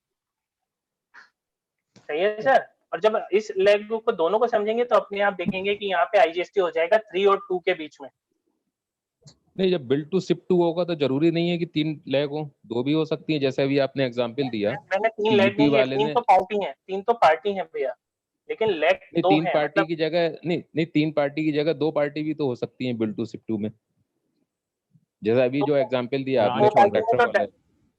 हाँ, तो 2 पार्टी हो गई, वो तो ठीक है, उससे तो कोई फर्क ही नहीं है। तो वहां पे जो वहां पे डिलीवरी हुई है उसको हम कॉन्ट्रैक्टर सर्विसेज में जब जाएंगे तो आपको वो चीज पूरी क्लियर हो जाएगी। अभी आगे हम सर्विसेज में भी जाएंगे। अभी तो हमने केवल गुड्स की प्लेसिंग समझी है कि कौन सी प्लेस पे क्या हो रहा है, इसको हम बस थोड़ा सा जी इसमें 3 पार्टीज की जगह ये मानिए मतलब 2 ट्रांजेक्शंस इन्वॉल्व होते हैं। क्लॉज बी जब अट्रैक्ट करता है तो 2 ट्रांजेक्शंस इन्वॉल्व होते हैं। One is between the supplier and the buyer of the goods, and second the buyer of the goods and the destination. अब वो डेस्टिनेशन बाई चांस बायर का ही है, then there is a different situation. उस destination पे buyer हो सकता है रजिस्टर्ड हो सकता है ना हो, या वो डेस्टिनेशन हो सकता है किसी थर्ड पर्सन का हो। तो there may be 3 parties, there may be 2 parties. But clause B जब भी अप्लाई करता है तो there are 2 transactions which are involved, कि प्लेस ऑफ डिलीवरी और the place of the location of the buyer, वो 2 डिफरेंट होते हैं जब क्लॉज बी अप्लाई करता है। ठीक है ना? ठीक। हाँ शैलेश जी, सर आगे बढ़ते हैं सर। क्लॉज सी के बाद आता है क्लॉज डी। क्लॉज डी अभी कोई और कुछ पूछ रहा था, somebody was asking something। Rohan जी पूछ रहे थे या संजय जी पूछ रहे थे? मैं पूछ रहा था सर कि जीएसटी जो है कंजम्पशन बेस्ड टैक्स है, और उसमें है कि भाई tax is payable in the state where goods और सर्विसेज आर कंज्यूम। तो इस पर्सपेक्टिव में जो अभी हल्द्वानी वाला एग्जांपल डिस्कस हो रहा था, तो हल्द्वानी में गुड्स कंज्यूम हुए तो वहाँ पे टैक्स कहाँ पे पेमेंट हुआ? यूपी में वो हमने बिलिंग करवाई जो भी आप डिस्कस कर रहे थे ना, तो ये चीज कहाँ पे? मैं बताएं सर। हो सकता है क्वेरी अभी आगे को मैं जी 2 पार्ट में अभी आगे चल इसको कर लेते हैं, फिर डिस्कस कर लेंगे। 2 पार्ट में तोड़िए। मैंने कहा इस ट्रांजैक्शन को 2 पार्ट में तोड़िए। एक ट्रांजैक्शन है जो हल्द्वानी के डीलर ने, हल्द्वानी के सप्लायर ने बरेली के कॉन्ट्रैक्टर को गुड्स सप्लाई करी। ठीक है। दूसरा है कि बरेली के कॉन्ट्रैक्टर ने अपनी साइट पे गुड्स का स्टॉक ट्रांसफर किया। ठीक है। मतलब तो जिस समय हल्द्वानी के डीलर ने बरेली के कॉन्ट्रैक्टर को सप्लाई किया तो उसने आईजीएसटी लगा दिया। ठीक है। और बरेली के कॉन्ट्रैक्टर ने जब अपनी साइट पे ट्रांसफर किया उस टाइम पे उसने किसी को सप्लाई नहीं किया, उसने साइट पे ट्रांसफर किया है, तो वो केवल डिलीवरी चालान से वहां ले जाएगा। ठीक है। जिस टाइम पे वो उसका काम पूरा हो जाएगा, जब भी उसके कॉन्ट्रैक्ट के टर्म्स के हिसाब से वो उसको बिलिंग करनी होगी, उस टाइम पे वो बरेली से बिलिंग करेगा, and that billing would be the supply of services. वही डेस्टिनेशन हो जाएगी। ठीक है ना? मतलब एक इसका एक लेग जो है या एक जो ट्रांजैक्शन है वो सप्लाई ऑफ गुड्स है, और जब वो दूसरे ट्रांजैक्शन में कन्वर्ट हो रहा है तब वो सप्लाई ऑफ सर्विसेज हो जा रहा है।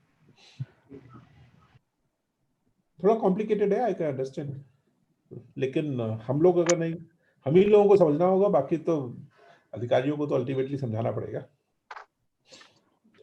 वुड यू बिलीव कि ऑन दिस क्लॉज बी अभी 8-10 दिन पहले एक चीफ कमिश्नर का फोन आया कि भैया जरा एक क्लॉज बी डिस्कस करना है। क्या है क्लॉज बी? मतलब वो सेंट्रल एक्साइज के चीफ कमिश्नर, उन्होंने कभी billed to ship to models ये सब चीजें उन्हें कभी समझ में नहीं आती, कभी उन्होंने पढ़ी ही नहीं थी। तो क्लॉज तो कॉम्प्लिकेटेड है ही है। चलिए आगे चलते हैं। हर्षित कुछ कह रहे थे? जी सर, मेरा इसमें एक ये था कि अगर सी वाले क्लॉज में बाई लिमिटेड रजिस्टर्ड है बॉम्बे में, तो उसको सर आईटीसी क्यों नहीं मिलेगी? क्योंकि हम ये मान लेंगे कि बाई लिमिटेड रजिस्टर्ड बॉम्बे में, लेकिन उसको लखनऊ में वो गुड्स यूज करने थे, तो बॉम्बे डिलीवरी ना लेके वो लखनऊ में डिलीवरी ले रही है। तो हम उस केस में सर मूवमेंट ऑफ गुड्स मानेंगे ना, कि मूवमेंट हो गया ना मुंबई में। हाँ, तो हम वो बी IGST क्लॉज, काट देंगे। तो वो बी हम क्लॉज में आ भी जाएगा, IGST लग बिल्कुल जाएगा। बिल्कुल बिल्कुल। हाँ, वो सी तो वो क्लॉज सी में, क्लॉज, बिलिंग सी क्लॉज में आएगा ही नहीं। बिल तो सर तो सी क्लॉज में तो तभी आएगा ना जब बाई लिमिटेड अनरजिस्टर्ड होगी। अगर बाई लिमिटेड बॉम्बे में भी रजिस्टर्ड हुई तो वो फिर बी क्लॉज में ही फॉल कर जाएगी। सर बिल्कुल, एग्जांपल जो ये है ये रेस्ट्रिक्टेड एग्जांपल है, जस्ट टू एनालाइज की प्लेस ऑफ सप्लाई कैसे मूव करेगी, कंडीशंस फर्क करेंगी आदमी के रजिस्ट्रेशन और मूवमेंट और नॉलेज के बेसिस पे। मैंने शुरुआत में ही कहा था कि कोई स्ट्रेट फॉरवर्ड रूल नहीं है, अगर सप्लायर को नॉलेज ज्यादा है तो अपने आप क्लॉज सी से बी में जा सकता है या बी से ए में जा सकता है। तो कंडीशन और केस टू केस चीजें फर्क कर जाएंगी, बट जस्ट टू एनालाइज की प्लेस ऑफ सप्लाई ये क्लॉज क्या कहना चाहता है, इसलिए थोड़ा सा इसको समझना है। बेसिकली आप क्लॉज सी यही मानिए कि वो तभी है जब ओवर द काउंटर सेल है, कोई अनरजिस्टर्ड पर्सन आया, उसने गुड्स को डिलीवर किया, आप गए किसी काउंटर पे और वहां पे का एक आपने टीवी लिया जिसकी वैल्यू, एक आपने कोई भी इलेक्ट्रॉनिक गुड्स लिया जिसकी वैल्यू 50,000 से कम है, तो उसने कैश का वाउचर काटा या बस आपका नाम लिखा, ज्यादा उसमें डिटेल्स वगैरह नहीं पूछी और आपको गुड्स डिलीवर कर दी। तो क्योंकि उसमें 50,000 से कम है, ई वे बिल भी नहीं बनना है, आपका एड्रेस भी लिखा जाना जरूरी नहीं है, ओवर द काउंटर सेल हो गया, उसमें उस स्टेट में जहां पे वो काउंटर है वहां का ट्रांजेक्शन मान लिया गया। Basically this applies to those kind of transactions. Okay sir. जैसे ही उस व्यक्ति का एड्रेस लिया, मतलब आपने यही ट्रांजेक्शन हल्द्वानी में जाके करी कि हल्द्वानी के किसी काउंटर से जाके आपने कोई आइटम खरीदा और वो आइटम 50,000 से ऊपर का है, एंड आपने क्योंकि 50,000 से ऊपर का है तो उसको इनवॉइस पे आपका नाम और एड्रेस लिखना जरूरी है, तो जैसे ही आपने उसको बरेली का एड्रेस बताया वो इंटर स्टेट सेल हो गई। और 50,000 से नीचे का है, आपने कहा नहीं यार मेरे को कुछ नहीं जरूरत है, मैं ऐसे कैश लिख दो, कुछ कर दो, तो वो उत्तराखंड की सेल हो गई, उत्तराखंड का ट्रांजेक्शन हो गया। जी आगे चलिए शैलेश जी। जी सर, ये पहले 3 ट्रांजैक्शंस मूवमेंट और नॉन मूवमेंट के थे। अब क्लॉज डी आता है। क्लॉज डी कहता है installation of goods at a particular site. अगर कोई भी गुड्स जो है असेंबल्ड हो रहा है या इंस्टॉल्ड हो रहा है एक पर्टिकुलर साइट पे, तो प्लेस ऑफ सप्लाई उसकी असेंबली और इंस्टॉलेशन उस लोकेशन पे मानी जाएगी। Same scenario, same persons, x Mumbai, location of supplier हो गया, वाई मुंबई बायर हो गया, लेकिन वाई की एक फैक्ट्री प्रीमाइसेस थी, लेट्स से लखनऊ में। तो इस सिनेरियो में इंस्टॉलेशन अगर उस फैक्ट्री में हुई है जो लखनऊ में है, तो मुंबई लोकेशन ऑफ सप्लायर हो गया और लखनऊ प्लेस ऑफ सप्लाई हो गया। और चूंकि इंस्टॉलेशन लखनऊ में हुई तो ये इंटरस्टेट IGST लग जाएगा। ये सिनेरियो उस क्लॉज डी उस सिनेरियो को डील करता है जहाँ इंस्टॉलेशन पर्टिकुलर साइट पे हो रही है। लास्ट सिनेरियो है ई, जहां पे गुड्स की बात है। सर यहाँ पे ध्यान रखने वाली बात है, where the goods supplied on board of a conveyance. किसी एक कन्वेंस के during the course of journey कोई पर्टिकुलर गुड्स सप्लाइड होता है। पहली चीज वो गुड्स होना चाहिए, तभी क्लॉज ई में फॉल करेगा, और एक पर्टिकुलर कन्वेंस में होनी चाहिए। जो कन्वेंस स्पेसिफाइड है वेसल, एयरक्राफ्ट, ट्रेन और मोटर व्हीकल। मैंने एक छोटा सा एग्जांपल लिया है, इसको समझ लेते हैं। एक इंडिगो की फ्लाइट है, मुंबई से न्यू दिल्ली जा रही है वाया बेंगलोर। गुड्स, इसमें गुड्स चढ़े हैं सर, मैं फिर कह रहा हूँ कंज्यूमेबल गुड्स चढ़े हैं। कंज्यूमेबल गुड्स चढ़े मुंबई से इस पर्टिकुलर फ्लाइट में फॉर ऑन बोर्ड सप्लाई। एक मिस्टर एक्स हैं जो बेंगलोर से बोर्ड हुए उस इंडिगो फ्लाइट में और उन्होंने वो पर्टिकुलर गुड्स खरीदे। तो इस सिनेरियो में location of supplier shall be the place where such good are taken on board। मतलब जहां से वो गुड्स चढ़े थे वो ही प्लेस ऑफ सप्लाई होगी। तो वो प्लेस ऑफ सप्लाई इसकी मुंबई दैट इज महाराष्ट्र होगी, इररिस्पेक्टिव कि आदमी कहां से चढ़ा था, उसने किस पर्टिकुलर लोकेशन पे वो गुड्स खरीदे ऑन बोर्ड। ऑन बोर्ड होना चाहिए और दूसरा वो गुड्स होना चाहिए। तो ये सर 5 क्लॉजेस थे जो हमको गुड्स को क्लासिफाई करने में मदद कर रहे थे कि प्लेस ऑफ सप्लाई क्या होनी चाहिए जब हमें location of supply particular goods की पता है या हम एनालाइज कर चुके हैं। इन पांचों ही क्लॉज में कहीं ना कहीं गुड्स फॉल करते हैं, क्योंकि एक्ट में बहुत ज्यादा प्रोविजंस नहीं है classification of place of supply of goods के। मैं जहां तक समझ पाता हूँ वो इसीलिए कि गुड्स टेंजिबल है, मूवमेंट पता चल जाता है कहाँ से कहाँ जाना है। अब आते हैं सर सर्विसेज पे। सर्विसेज डील करता है सेक्शन 12, और सेक्शन 12 डील करता है for those services where the location of supplier and location of recipient are within India. तो पहले जैसे हमने गुड्स के केस में sir location of goods, supplier of goods समझने का प्रयास किया, हम पहले सर्विसेज में भी location of supplier of service समझेंगे क्योंकि ये एक पॉइंट है, और फिर हम जाएंगे place of supply of services जो दूसरा पॉइंट है।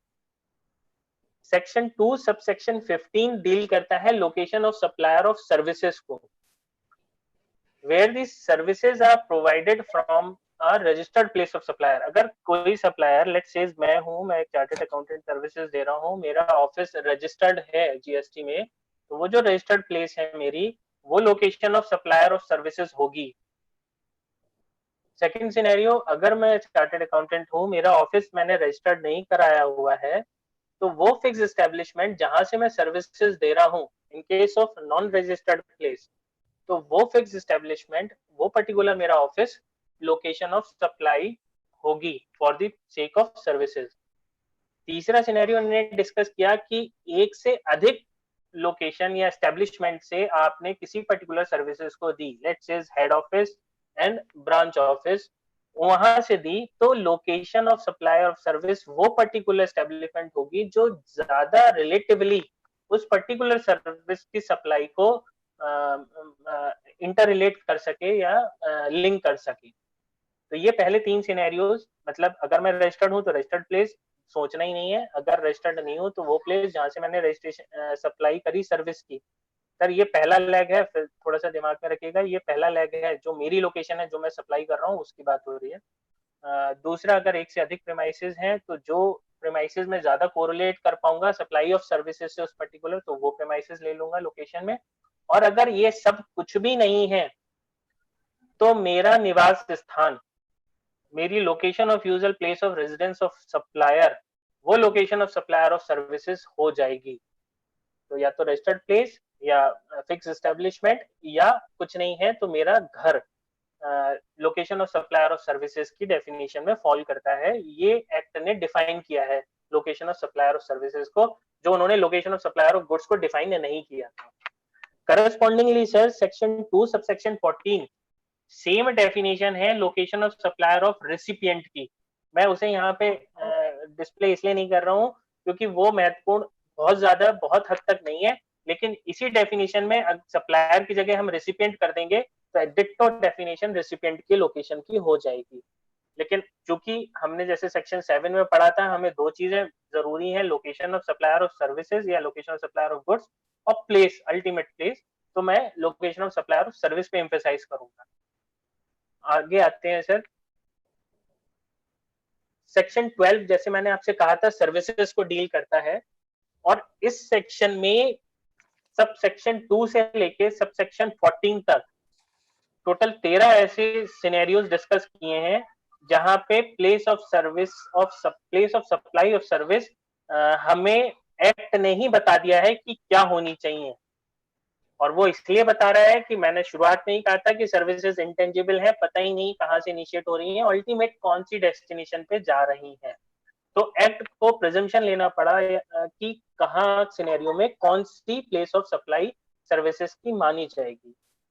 इसी सीक्वेंस में सेक्शन 12 सब सेक्शन 2 ये डील करता है जनरल सर्विसेज की या नॉन स्पेसिफाइड सर्विस, वो सारी सर्विसेज जो आगे हम लोग डिस्कस नहीं करेंगे, वो सारी सर्विसेज इस क्लॉज में फॉल करेंगी। मतलब सब सेक्शन 3 से लेकर सब सेक्शन 14 तक जो स्पेसिफाइड सर्विसेज हैं, उनके अलावा अगर कुछ रह जाता है तो वो सर्विस क्या होनी चाहिए, उसकी प्लेस ऑफ सप्लाई क्या होनी चाहिए। लोकेशन हमने समझ ली, मेरी रजिस्टर्ड प्लेस, मेरी फिक्स एस्टेब्लिशमेंट अगर रजिस्टर्ड नहीं हो, या मेरा निवास स्थान, ये तीन चीजें मेरी लोकेशन हो जाएगी सप्लाई में। और place of supply of service क्या होगी? पहली condition sir, if this service is made to a person who is a registered person, ये जनरल सप्लाई ऑफ सर्विसेज है, कहीं कुछ स्पेसिफाई नहीं हो रहा है तो इस क्लॉज में आ जाइए। अगर मैंने रिसिपिएंट को सर्विस दी और वो रजिस्टर्ड था तो उसकी लोकेशन सप्लाई ऑफ सर्विस हो जाएगी। अगर मेरे रिकॉर्ड में उसका एड्रेस अवेलेबल था, जैसे हम लोग बार बार करते आ रहे हैं, जहां तक सप्लायर का दिमाग जाएगा या नॉलेज जाएगी वहां तक लोकेशन जाएगी, ये एक मोटा मूल मंत्र है जो मुझे समझ में आया। अगर ये पर्सन रजिस्टर्ड नहीं है तो उसका अगर मेरे को एड्रेस पता है मेरे रिकॉर्ड में, तो उसका वो एड्रेस उसकी place of supply of service हो जाएगा। और वो रजिस्टर्ड नहीं है और उसका एड्रेस भी नहीं पता है, तो जो मेरी सर्विसेज की प्लेस है, location of my place of service, वही location of place of supply हो जाएगी सर्विस की। मतलब इसको सिंपल सेंस में काउंटर सेल ऑफ सर्विस, मतलब एक आदमी मेरे पास आया और मुझे पता है वो रजिस्टर्ड हल्द्वानी में है, तो मैंने उसको सर्विस दी, तो मैं एज ए चार्टर्ड अकाउंटेंट उसको आईजीएसटी का बिल दूंगा क्योंकि वो रजिस्टर्ड है, उसने रजिस्ट्रेशन सर्टिफिकेट रजिस्ट्रेशन नंबर दिया मुझको और वो आईजीएसटी हो गया। दूसरा आदमी आया रिटर्न फाइल कराने, मुझे पता है कि उसका एड्रेस क्या है क्योंकि मैं उसका रिटर्न फाइल कर रहा हूँ, उसके डॉक्यूमेंट्स मेरे पास अवेलेबल हैं और वो एड्रेस के हिसाब से मेरे रिकॉर्ड्स के हिसाब से हल्द्वानी का है, इररिस्पेक्टिव को रजिस्टर्ड हो या ना हो। लेट्स से वो सैलरीड पर्सन है, तो इन दैट केस आल्सो उसकी प्लेस ऑफ एड्रेस मेरी लोकेशन हो जाएगी। दूसरा आदमी आया केवल प्योर कंसल्टेंसी लेने, मुझसे कुछ चीजें पूछ गया, मुझे अपना कुछ भी डिटेल नहीं दी और ना मैंने जानने का प्रयास किया क्योंकि मुझे उससे आगे उसके साथ बढ़ना नहीं था, केवल वो प्योर कंसल्टेंसी ले रहा था। मेरे ऑफिस में आया, मुझसे कंसल्टेंसी ली, उस सिनेरियो में मुझे उसके बारे में कोई जानकारी नहीं थी, तो वो over the counter supply of service हो जाएगी और मेरी ही ऑफिस की लोकेशन उसकी प्लेस ऑफ सप्लाई हो जाएगी। और उस सिनेरियो में मैं सीजीएसटी एसजीएसटी लगाऊंगा, ऊपर दो सिनेरियो में हो सकता है आईजीएसटी भी लगा दूं। तो ये तो था सर जनरल क्लॉज सबसेक्शन 2 का। अब धीरे धीरे करके एक एक क्लॉज पे डिस्कस करते जाएंगे सेक्शन सबसेक्शन 14 तक। पहला आता है सर सेक्शन 12 सबसेक्शन 3। ये डील करता है इमोरल प्रॉपर्टी से रिलेटेड चीजों को। तो इसमें कुछ कंडीशंस हैं। पहली कंडीशन, सर्विस डायरेक्टली रिलेटेड। ये डायरेक्टली रिलेटेड थोड़ा सा ध्यान रखिएगा क्योंकि जो सर्विसेज डायरेक्टली रिलेट कर रही हैं इमूवेबल प्रॉपर्टी को, वो सर्विसेज की location place of immovable property होगी। सच एज आर्किटेक्ट की सर्विसेज हैं, इंटीरियर डेकोरेटर की सर्विसेज हैं, सर्वेयर की हैं, रियल एस्टेट एजेंट की हैं, या right to use of immovable property है, तो ये सारी सर्विसेज डायरेक्टली रिलेट कर रही हैं। सेम वे इसी सिनेरियो में कंस्ट्रक्शन सर्विसेज को लेते हैं, तो कंस्ट्रक्शन सर्विसेज की भी ultimate place of supply of service वो जगह होगी जहां पे वो सर्विस उस पर्टिकुलर इमूवेबल प्रॉपर्टी को दी गई। तो गुड्स मेरे तो बरेली में आ गए थे बिल्ड टू शिफ्ट टू से, लेकिन जब मैंने कंस्ट्रक्शन सर्विस का बिल दिया और साइट थी मेरी हल्द्वानी, तो मैंने आईजीएसटी लगाना है क्योंकि place of supply of service वो इमूवेबल प्रॉपर्टी हो गई जहां पे मैंने वो कंस्ट्रक्शन करा था, और location of supplier of service हो गई बरेली जहां पे मैं रजिस्टर्ड था। और मेरा ये जो सीजीएसटी एसजीएसटी गुड्स में आया था वो अल्टीमेटली आईजीएसटी चला गया और हल्द्वानी की तरफ मूव हो गया। तो ये अखिल भैया का जो एग्जाम्पल था, जो मैं कह रहा था कि इसको हम थोड़ा सा डेफर करते हैं, वो यहाँ कोरिलेट होगा। दूसरा सिनेरियो है service of lodging accommodation hotels including house boats और वेसल्स। कोई भी ऐसी सर्विसेज जो एकोमोडेशन की, होटल की या लॉजिंग की हो रही है, तो उसमें by default location of supply of service वो इमूवेबल प्रॉपर्टी होती है। होटल है, होटल एक लेट्स से मुंबई में है, उसकी location of supply of service, चूंकि वो होटल वहां पे फिक्स एस्टेब्लिशमेंट है तो वही होगी मुंबई। और बाय सेक्शन 12 सबसेक्शन 3 उसकी प्लेस ऑफ सप्लाई भी वही इमूवेबल प्रॉपर्टी होगी जहां पे वो सिचुएटेड है। तो वो उस सिनेरियो में चाहे कोई रजिस्टर्ड पार्टी हो या ना हो, सबसेक्शन 3 क्लियरली कहता है कि वही लोकेशन हो जाएगी। तो दोनों ही प्लेस ऑफ सप्लाई और लोकेशन ऑफ सप्लायर सेम हो जाएंगे तो होटल वाले CGST SGST लगाएंगे इररिस्पेक्टिव कि मैं रजिस्टर्ड था किसी और स्टेट जिसने उस सर्विसेज को अवेल किया।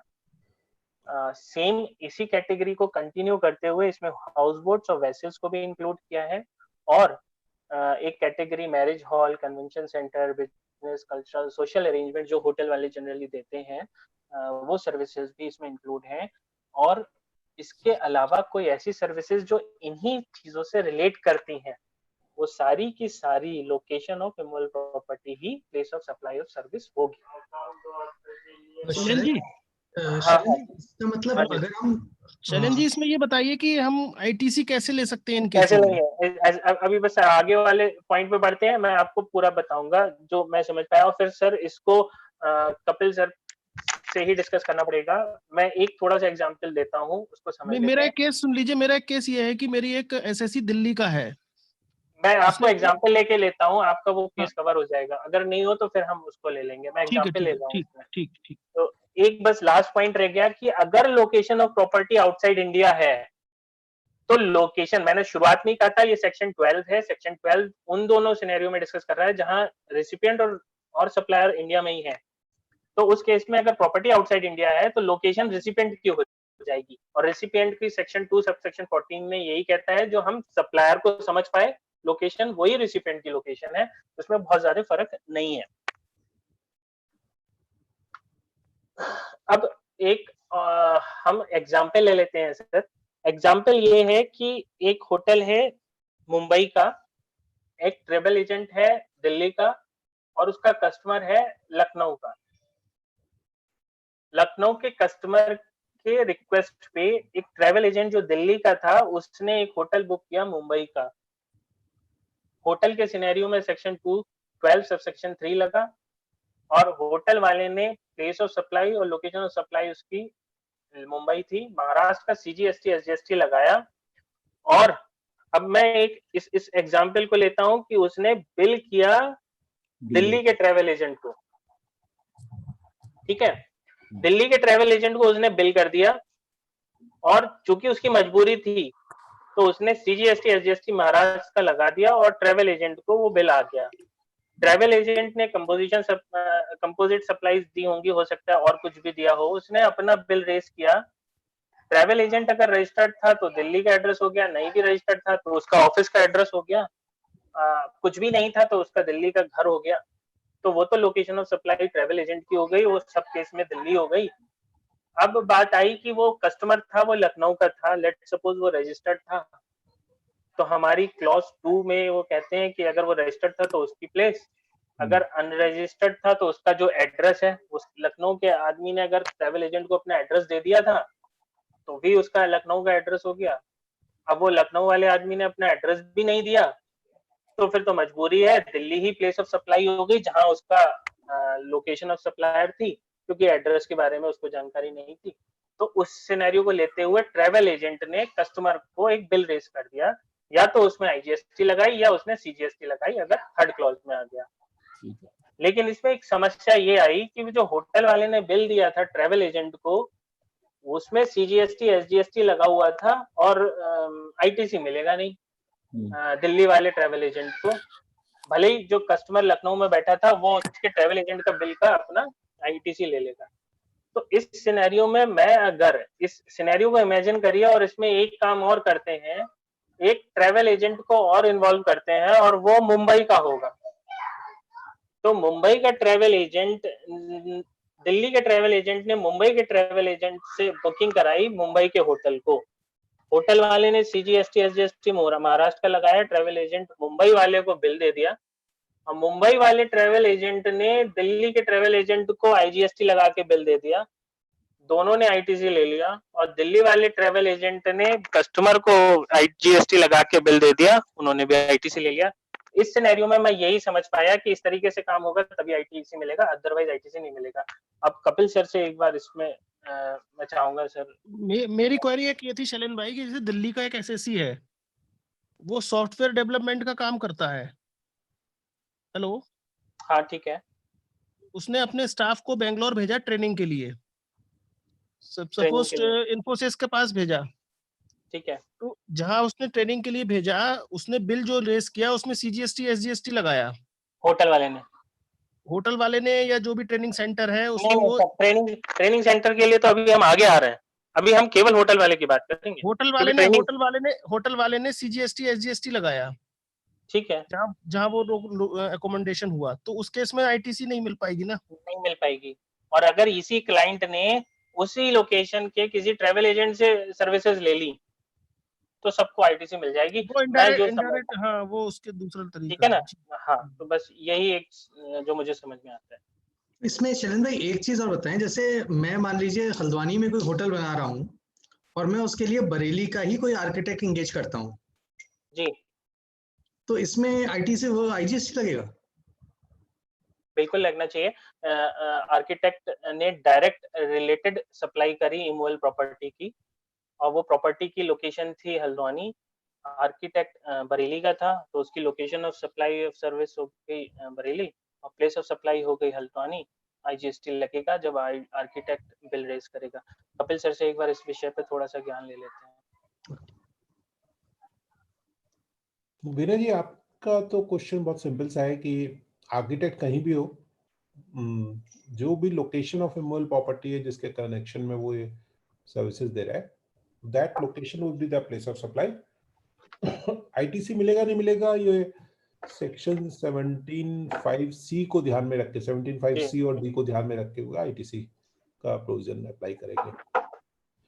लेकिन जो शैलेंद्र जी ने एग्जांपल दिया उसमें ट्रैवल एजेंट की नेचर ऑफ सर्विसेज क्या है, ये बहुत इंपॉर्टेंट है।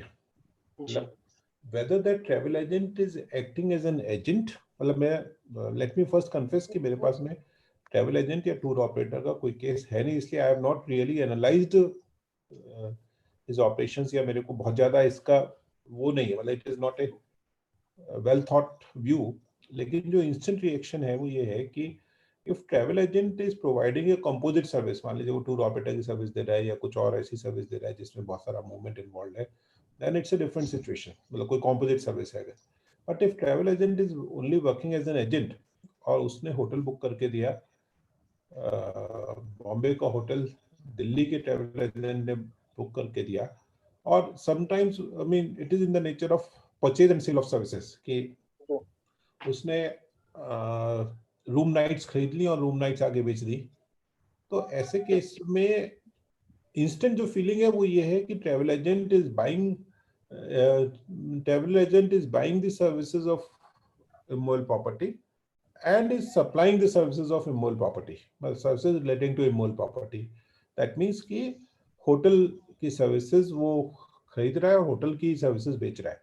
तो ऐसे केस में I have my big doubts कि अगर उसका रजिस्ट्रेशन दिल्ली में है तो उसको आईटीसी मिलेगा या नहीं मिलेगा।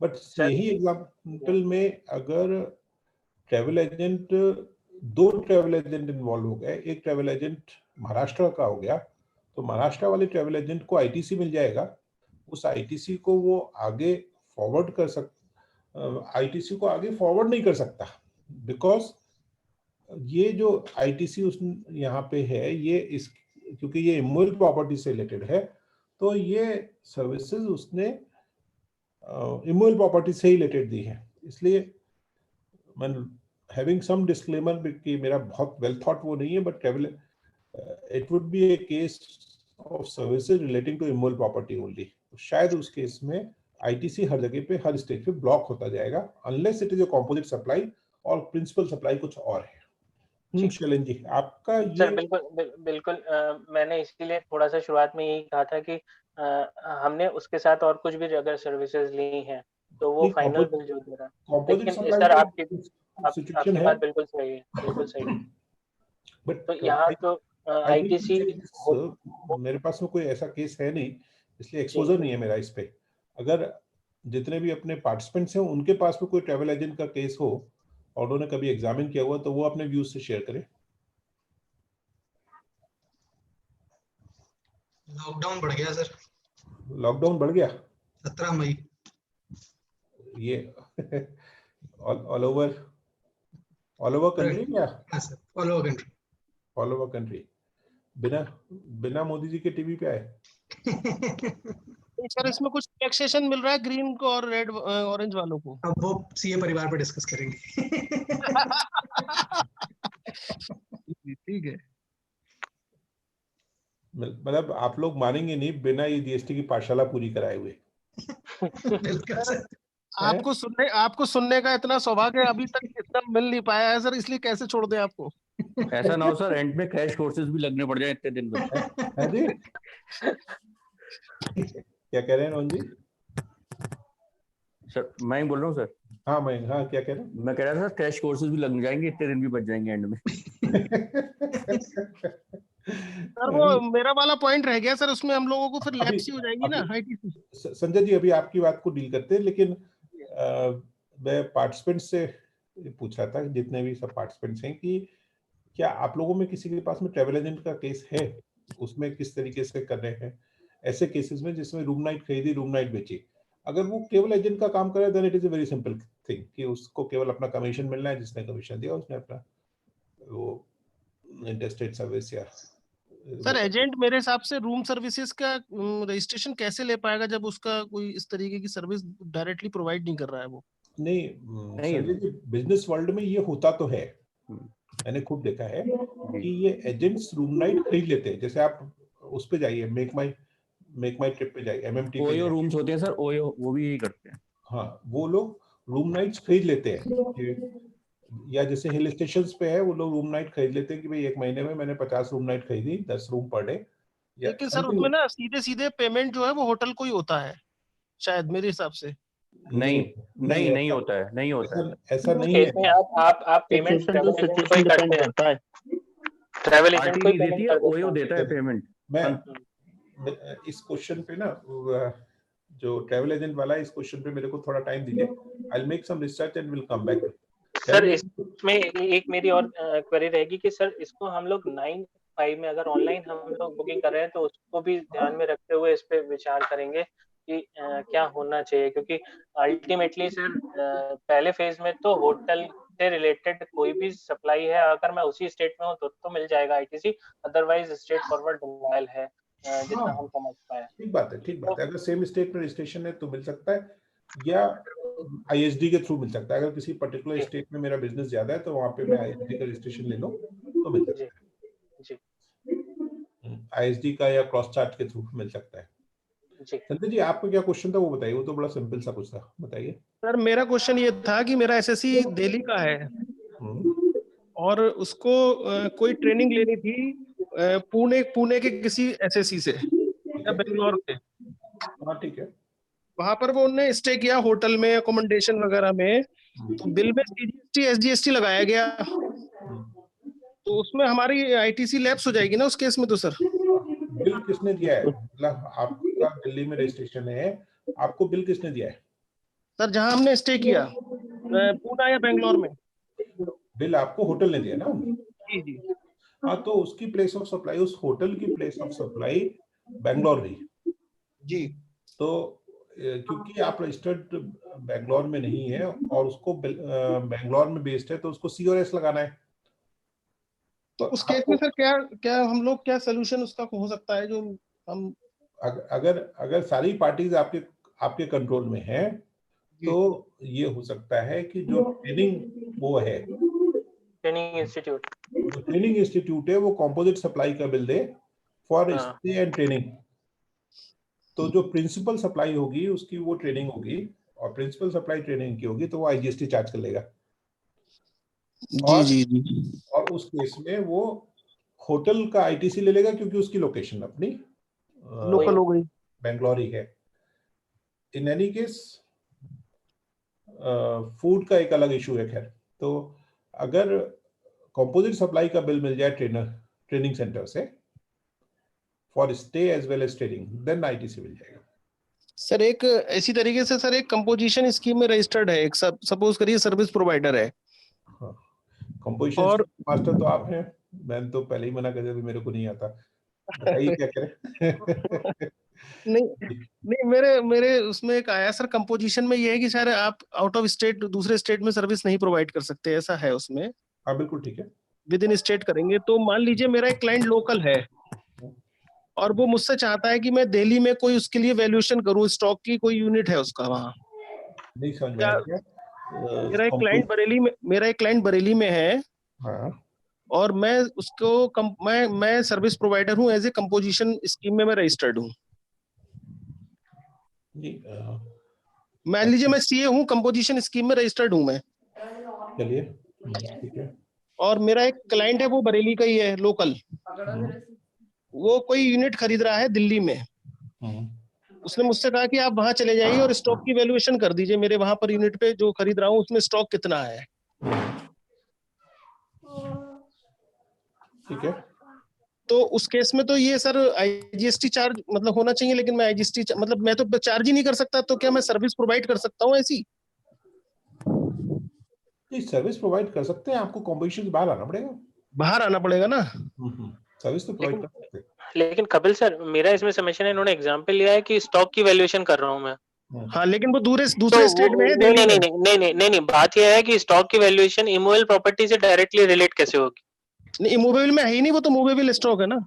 तो उसकी सप्लाई प्लेस, वो तो मैंने उस पर्टिकुलर आदमी को सर्विस दी है ना, हाँ तो मैं जिसने दिल्ली मेरे को गया। अपॉइंट हाँ किया।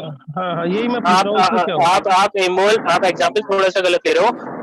आपने एज ए चार्टर्ड अकाउंटेंट किसी प्लांट एंड मशीनरी या इमूवेबल प्रॉपर्टी का अगर वैल्यूएशन कर दिया तो आप नहीं करा पाओगे। शैलेंद्र जी, इमूवेबल का नहीं कर रहा हूँ मैं, स्टॉक का ही कर रहा हूँ मैं। इमूवेबल का एज ए सीए कर ही नहीं सकता, वो तो आर्किटेक्ट ही करेगा वैल्यूएशन। बस बस बस बस बस, तो आप 12-3 में तो आएंगे ही नहीं। हाँ, तो उस केस में क्या करना चाहिए मुझे? कंपोजिशन से बाहर आ जाना चाहिए, क्या होना चाहिए? नहीं सर, बात यह है, आप कंपोजिशन से बाहर क्यों आएंगे? वो जो क्लाइंट है आपका, अब सीए की सर्विसेज तो स्पेसिफाइड है नहीं कहीं 3 से लेके 14 तक, तो हम सेक्शन 12 सब सेक्शन 2 में चले जाएंगे, जनरल सर्विसेज में। तो उस केस में मेरा जो वो क्लाइंट है अगर बरेली का है, तो मैं तो बिल उसे बरेली के उस पे दूंगा ना। तो मैं इंटरस्टेट सप्लाई का कर रहा हूँ उसमें सर्विसेज की, भले ही मैंने कहीं और भी ऑडिट किया। सर कपिल सर, आप बताएं सर अगर मैं गलत हूं तो इसमें। जी, जब वो बिजनेस मेरा वहां पे है, दिल्ली में है, तो क्लाइंट दिल्ली में रजिस्टर्ड होगा ना। दिल्ली में नहीं है, वो एक यूनिट कोई परचेज कर रहा है, उसकी स्टॉक की वैल्यूएशन वहां पर स्टॉक है, वो चाहता है कि आप स्टॉक की वैल्यूएशन कर दीजिए, फिजिकल वेरिफिकेशन कर दीजिए, वो ये चाहता है। उस स्टॉक के वैल्यूएशन के लिए मेरे को करना क्या है? What is my role? Delhi जाना है सर, और फिजिकली स्टॉक से वेरिफिकेशन भी करना है और वैल्यूएशन चेक करनी है जो बुक्स में आ रही है। क्या मैं उसके लिए बरेली बैठ के कर सकता हूँ? नहीं सर, वहीं जाना पड़ेगा, मेटल को भी तो फिजिकली वेरीफाई करना है, रैंडम बेसिस पे टेस्ट चेक करना है, क्वालिटी। पता मेरे को ऐसा लग रहा है कि दिस वुड बी, मतलब place of supply would be Delhi. Shailendra ji, आप अपना वो वाला क्लॉज बताइए ना, जिसमें कि कोई गुड्स को फिजिकली देना होता है, तो जो गुड्स फिजिकली दी जाती हैं, then the location of those goods, ये कोई क्लॉज है ना? हाँ, लेकिन ये गुड्स कहाँ डील कर रहे हैं? तो वो अपनी सर्विसेज देने जा रहे हैं दिल्ली। 12-2 वाली जरा स्लाइड खोलना शैलेंद्र भाई। हाँ, 12-2 में जाएगा ये। जो एग्जांपल संजय भैया ले रहे हैं वो मुझे हिसाब से 12-2 में जाएगा, स्पेसिफाइड तो कहीं है नहीं। और वो आदमी का एड्रेस दिल्ली का ही है जो जिसको मैं दे रहा हूँ, भले ही वो मुझे कहीं लेके जाके करवा रहा है और मेरे को कहीं लेके जाके करा रहा है, लेकिन वो इमोल प्रॉपर्टी से रिलेटेड नहीं है, तो 12-3 में आएगा नहीं। तो फिर तो वो उस आदमी का एड्रेस जो भी है वो हो गया। अब अगर वो आदमी का एड्रेस मान लीजिए मेरे स्टेट से बाहर है, तो मैं कंपोजिशन में नहीं काम कर सकता। और अगर मेरे स्टेट में ही है वो आदमी, तो मैं कंपोजिशन में काम कर सकता हूँ, भले ही आउटसाइड स्टेट जाके अपनी सर्विसेज दे रहा हूँ। कोई और स्पेसिफिक सर्विसेज तो है नहीं स्टॉक वैल्यूएशन को मॉनिटर करने के लिए, या चार्टर्ड अकाउंटेंट सर्विसेज या वैल्यूअर सर्विसेज कहीं और स्पेसिफाइड भी नहीं है। मेरा अपना पर्सनल व्यू है इस विषय में। तो प्रोबेबली स्टॉक वैल्यूएशन तो एक सर्विसेज है जो मैं प्रोवाइड कर रहा हूँ, 12-2 में फॉल कर जाएगा, क्योंकि ये नॉन स्पेसिफाइड सर्विसेज है।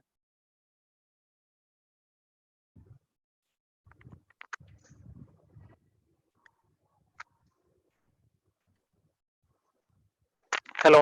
शैलेंद्र जी देख लीजिए कल को ऐसा ना हो कंपोजिशन से बाहर करके वो टैक्स लगा दे। सर मैं तो केवल ओपिनियन दे रहा हूँ, बाकी कपिल सर ही उस चीज को बैठ करेंगे। सर आपकी ओपिनियन पे ही बिल बनना है और बाहर आना है कंपोजिशन से। ऐसा मत करिए सर, मैं तो एक्ट को ही पढ़ रहा हूँ। Sanjay ji sir, on the lighter side में ये कहना चाह रहा था, किसी भी ओपिनियन की वैलिडिटी तभी होती है जब उसका पेमेंट किया हुआ हो। सर पेमेंट तो यही कर रहे हैं सर, हम अपने 2 घंटे दे रहे हैं, ये पेमेंट ही तो है सर। बिल्कुल सही है, सही बात है सर। हम लोगों की समय की कीमत है सर, और क्या हम लोगों के पास देने के लिए। बिल्कुल सही है। आप 2 घंटे दे रहे हैं या ले रहे हैं? सर दे रहे हैं सर, आपके साथ बिल्कुल लाइव रहते हैं सर, आप कभी भी चेक कर लीजिएगा शुरू से लेके आखिर तक। चलिए मैं I'll check that, और एक और ट्रैवल एजेंट का, दोनों चीजें मैं चेक करता हूँ। Okay sir, thank you. आज सुबह अजय वो अखिल भाई से यही कह रहा था कि बहुत ही कॉम्प्लिकेटेड सेक्शन है ये रितेश जी ने पता नहीं क्या वो रख दिया है टॉपिक, ज्यादा यूज तो नहीं होता लेकिन परेशानी बहुत करता है। चलिए सर, इसमें मेरा एक सबमिशन ये है कि हमारे पास एविडेंस क्या है, मतलब हम उसे बिजनेस कंसल्टेंसी सर्विसेज शो करके भी बिलिंग कर सकते हैं? देखिए मयंक जी, वो मतलब हम उसको क्या मैनेजमेंट करें या मतलब क्या हम उसको, वो सेकेंडरी है, बट वो ठीक बात है, मतलब फैक्ट्स एज इट इज लेने हैं। उन फैक्ट्स को क्या ट्विस्ट करना है वो तो एक सेकेंडरी बात है, मतलब हमने उसका कोई एविडेंस नहीं, टैक्स प्लानिंग करनी है, टैक्स इवेजन नहीं करना है। हाँ नहीं, इवेजन इसमें भी नहीं हो रहा है सर। नहीं मतलब वो जो आप बात करें ना मयंक जी, उसमें तो क्या है कि हमने फैक्ट्स को ही डिस्टॉर्ट कर दिया। हाँ। तो बात ही अलग होगी। हमें तो एज ए कंसल्टेंट हमें तो पहले उन फैक्ट्स पे जवाब बनाना है जो फैक्ट्स हमारे सामने आए हैं। उन फैक्ट्स को समझने के लिए हम कुछ फर्दर एनालिसिस करें, जैसे अखिल भाई का क्वेश्चन था कि हमने एनालिसिस करा कि भाई ये गुड्स ऐसा मानिए कि बरेली आए और बरेली से वहां गए, बट एज इट इज हमको मतलब इसका में जो एक इम्पॉर्टेंट फैक्टर है जिसको सब लोग कंसिडर करें वो ये है कि उन गुड्स के वैल्यूएशन के लिए मेरे को फिजिकली दिल्ली जाना है, वो goods should be made available to me for verification. अब मैं एकदम क्लॉज वो ढूंढ नहीं पा रहा हूँ, लेकिन या तो हो सकता है कि 13 में हो जहां पे ये है कि when the goods are physically made available to a person for some action, then the location of those goods are the place of supply of service. वो क्लॉज कहाँ है वो मैं देखता हूँ, या तो सर्विस टैक्स लॉ में रहा होगा जो मेरे को यहाँ पे ध्यान आ रहा है, या 13 में होगा इंटरनेशनल ट्रांजैक्शंस में, मैं देख के बताता हूँ उसको। सर एक एग्जांपल और ले लेते हैं, ये आप ना एक्चुअल एग्जांपल लीजिए, हाइपोथेटिकल एग्जांपल लेके हम लोगों की ब्रेनस्टॉर्मिंग मत कराइए।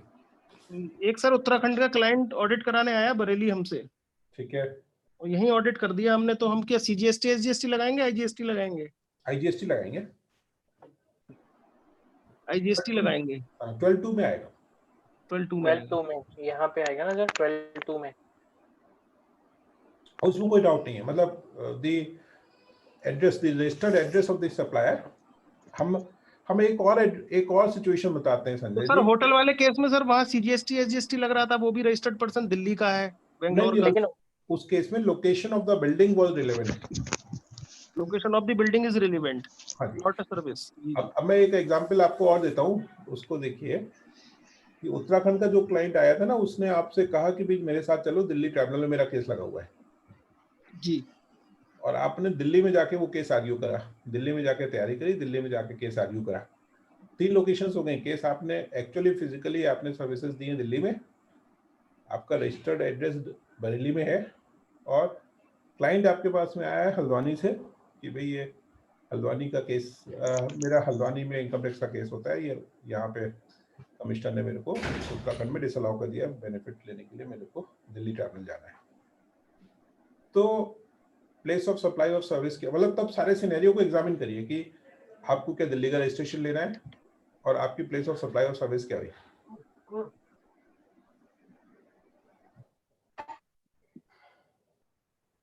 आप ही के एग्जाम्पल को थोड़ा सा आगे बढ़ा दिया बस सर। इसमें हम एक एक करके एग्जामिन करते हैं, प्रयास करूंगा सर एग्जामिन करने का कि location of supplier of service में 3 चीजें डिफाइन की हैं, या तो मेरा फिक्स एस्टेब्लिशमेंट, या मेरा रजिस्टर्ड प्रीमाइसेस, या मेरा घर।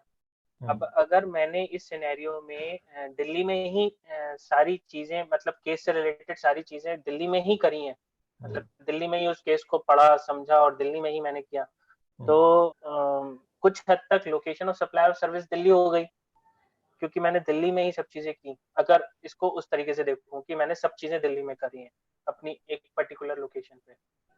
और फिर अब बात आते हैं कि अगर वहां पे place of supply of service, वो location of supply of service Delhi हो गई है, तो अब प्लेस क्या हुई? प्लेस कोई स्पेसिफिक सर्विसेज है नहीं 3 से 14 में इस पर्टिकुलर, तो फिर देन अगेन 12(2) को ही जाना पड़ेगा हमें। और 12(2) में लेट सपोज वो आदमी रजिस्टर्ड है, तो वो अगर दिल्ली का नहीं है, वो बरेली का रजिस्टर्ड है, तो दिल्ली बरेली हो गई। लेकिन सर इसमें प्रैक्टिकल डिफिकल्टी आएगी कि मैं बिल कैसे करूंगा अगर मैं एक्ट को इंटरप्रेट करूं। अगर गलत हो तो सर आप बताइए। अब बताइए संजय जी। सर सपोज मैं एक एग्जांपल और दूं। अरे ये तो पूरा हो जाने दो भाई, ये तो पूरा इसी पे बेस्ड है। सर ने मना करा कॉम्प्लिकेटेड मत करो ज्यादा। नहीं, सपोज क्लाइंट है उत्तराखंड का और आप यूपी में SCA सर्विसेज दे रहे हैं और उसका ट्रिब्यूनल में केस रिप्रेजेंट कर रहे हैं दिल्ली में, तब क्या केस? तब तो मैंने सारा प्लीडिंग अपने ऑफिस से करी, सब चीजें करी, प्लीडिंग करने वहां चला गया। तो मेरे हिसाब से तो मेरी जो ऑफिस है वो मेरा लोकेशन हो गया, location of supply of service हो गया। और जो place of supply of service हो गई, वो फिर देन अगेन 12(2) में चला गया कि वो आदमी अगर रजिस्टर्ड है तो उसकी लोकेशन हो गई। यहाँ बात ये हुई कि संजय जी के उसमें कि मैंने सब काम दिल्ली में ही किया, मतलब अपने ऑफिस में कुछ नहीं किया उससे रिलेटेड। तो वो ये एक वर्ड है ना यहाँ पे, where the service supply of service were made from more than one establishment, तो the establishment which is most directly concern. मैं इस वजह से वहां पे कह रहा था कि दिल्ली हो जाएगी location of supply of service की, मतलब मैंने 2-3 एस्टेब्लिशमेंट से दी सर्विसेज और वो एस्टेब्लिशमेंट रजिस्टर्ड नहीं थी। तो जिस एस्टेब्लिशमेंट से मैंने वो सर्विस दी जो ज्यादा कोरिलेट कर पा रहा हूँ, वो तो place of location of supplier हो गई। और प्लेस ऑफ सप्लाई में तो कोई बात ही नहीं है, वो तो 12(2) में जाएगा ही जाएगा, क्योंकि ये सर्विसेज कहीं और स्पेसिफाइड नहीं है। फिर भी मैं इसमें कपिल सर का व्यू चाहूंगा, क्योंकि देखिए मेरे हिसाब से दोनों ही केसेस में लोकेशन मेरी बरेली है और प्लेस ऑफ सप्लाई हल्द्वानी है। प्लेस ऑफ परफॉर्मेंस की कोई रिलेवेंस है नहीं। हाँ, स्पेसिफाइड नहीं होता। और मेरा दिल्ली में कोई एस्टेब्लिशमेंट है ही नहीं। अगर दिल्ली में एस्टेब्लिशमेंट होता, दिल्ली में रजिस्टर्ड होता, तो भी नेट इम्पैक्ट सेम होता कि प्लेस ऑफ सप्लाई हल्द्वानी ही होती, मैं दिल्ली से बिल रेज करता और प्लेस ऑफ सप्लाई मेरा हल्द्वानी हो जाता। तो टैक्स तो उत्तराखंड की सरकार को ही मिलता, मतलब उत्तराखंड की सरकार पे ये टैक्स ट्रांसफर होता, बिकॉज जैसा अभी मयंक जी कह रहे थे कि it is a destination based consumption tax. तो डेस्टिनेशन क्योंकि इस टैक्स का उत्तराखंड है, तो उत्तराखंड में ही ये टैक्स कंज्यूम होगा, उत्तराखंड में ही मिलेगा। तो ओवरऑल सिनेरियो में तो फिर जहाँ पे मैंने अपना फिक्स एस्टेब्लिशमेंट बना रखा है बरेली, वही मेरी लोकेशन हो गई। और रिस्पेक्टिव मैं कहीं पे भी गया, मेरी प्लेस ऑफ सप्लाई क्लॉज 12(2) में चली जाएगी। जी, वही बात है। हमारे कुछ पार्टिसिपेंट्स ने इसको इतना कॉम्प्लिकेटेड समझा कि छोड़ दिया। सर इसमें संजय सर की क्वेरी का सॉल्यूशन आ गया? नहीं आ तो गया यार, आ गया। ठीक है, तो अब आपको सर बाद में देखना नहीं पड़ेगा। कंपोजिशन में नहीं जाना है बाहर, कंपोजिशन में रहना है ना। वो जो ट्रैवल एजेंट और कंपोजिशन वाला है वो इशू तो एक अलग है। ठीक है, हाँ ठीक है जी सर। 12(3) में जो हम इमूवेबल प्रॉपर्टी से रिलेटेड प्लेस ऑफ सप्लाई की बात कर रहे थे, उसमें एक रूल 4 भी है, जिसको थोड़ा सा समझ लेते हैं। IGST का रूल है, रूल 4, और इमूवेबल प्रॉपर्टी से रिलेटेड ही है।